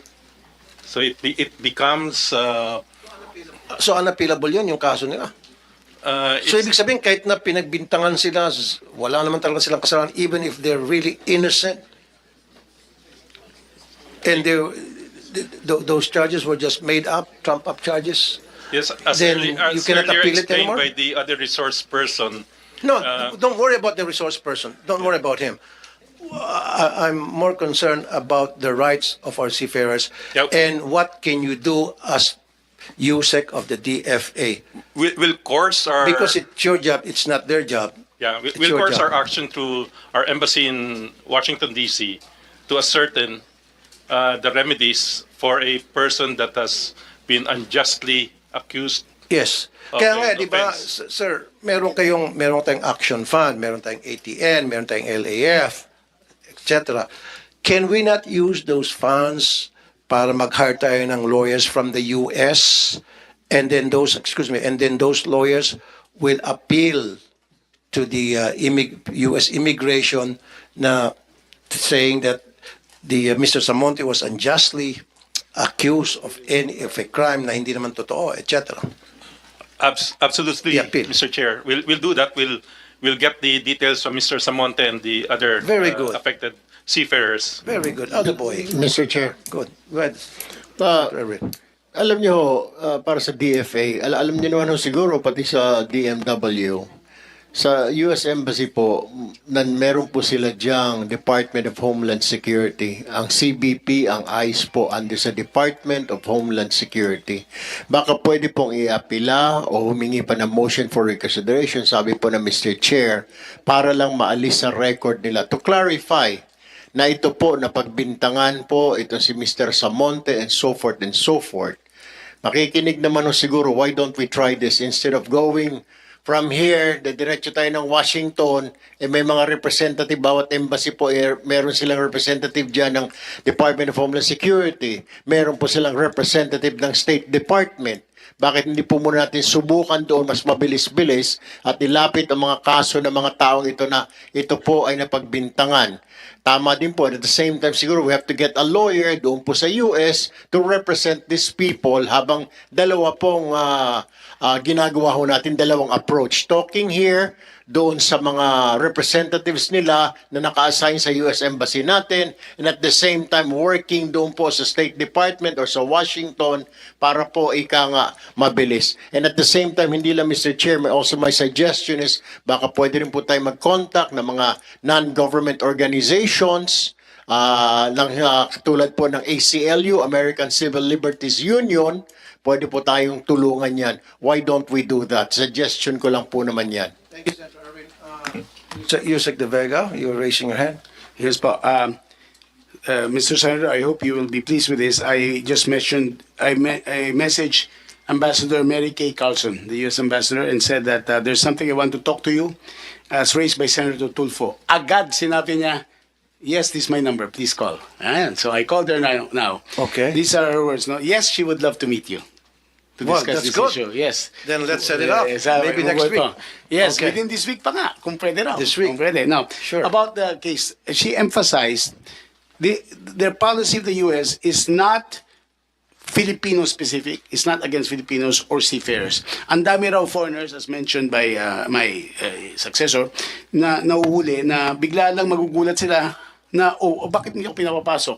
Kasi when you apply for a visa, you give your social media, including your cell phone, and apparently they study your cell phone. So, ang advice niya, it would behoove about everybody, or dapat tanggalin mo whatever porno sites or picture, whatever, on your cell phone. Bago ka pumunta sa States, mamayang konti, magugulat ka doon. They're so strict now. But she assures us that it's not against Filipinos and that she'll meet with you. Second, she even said that she explained to the Americans on her side na it's something cultural also. Kasi baka yung mga babae na 25 years old na pero baka akala ng US 15 years old. Filipina have a different build from people there. And that, the culture na, we love our babies and all that, no? But it's just the new policy of the U.S. now. But she certainly supports us, and that she'll be happy to meet you, sir, on this and other issues. Salamat po. Thank you for that, Yusek De Vega. Kaya, Senator Bato, yung cellphone mo, wala. Tanungin ko sana si Yusek De Vega kung tinanong ba niya si Ambassador, she's happy to meet me also. We can do that. Maybe I can invite you after. Oh, yeah. Okay, anyway, Comsec kindly insert into the record the opening statement of Majority Floor Leader Joel Villanueva. For lack of material time, I'm constrained to suspend today's committee hearing for the 3 pending bills. The committee is hereby ordered to schedule them for TWG to all concerned agencies and stakeholders. Should you have additional position papers, please submit them to the committee. Notices and invitations for the next scheduled hearing will be sent to you accordingly. That being said, this hearing is hereby suspended. Thank you, everyone. On the contrary, yung due process na sinasabi ni Rapi Tulfo dito is salungat dun sa kanyang programa dahil marami siyang OFW na pinadeport without any process. Parang sinumbong lang sa programa niya na ganito ganyan. So binabraso niya na pauwiin. So ito baligtad sa kanyang programa. Pansin niyo rin ba?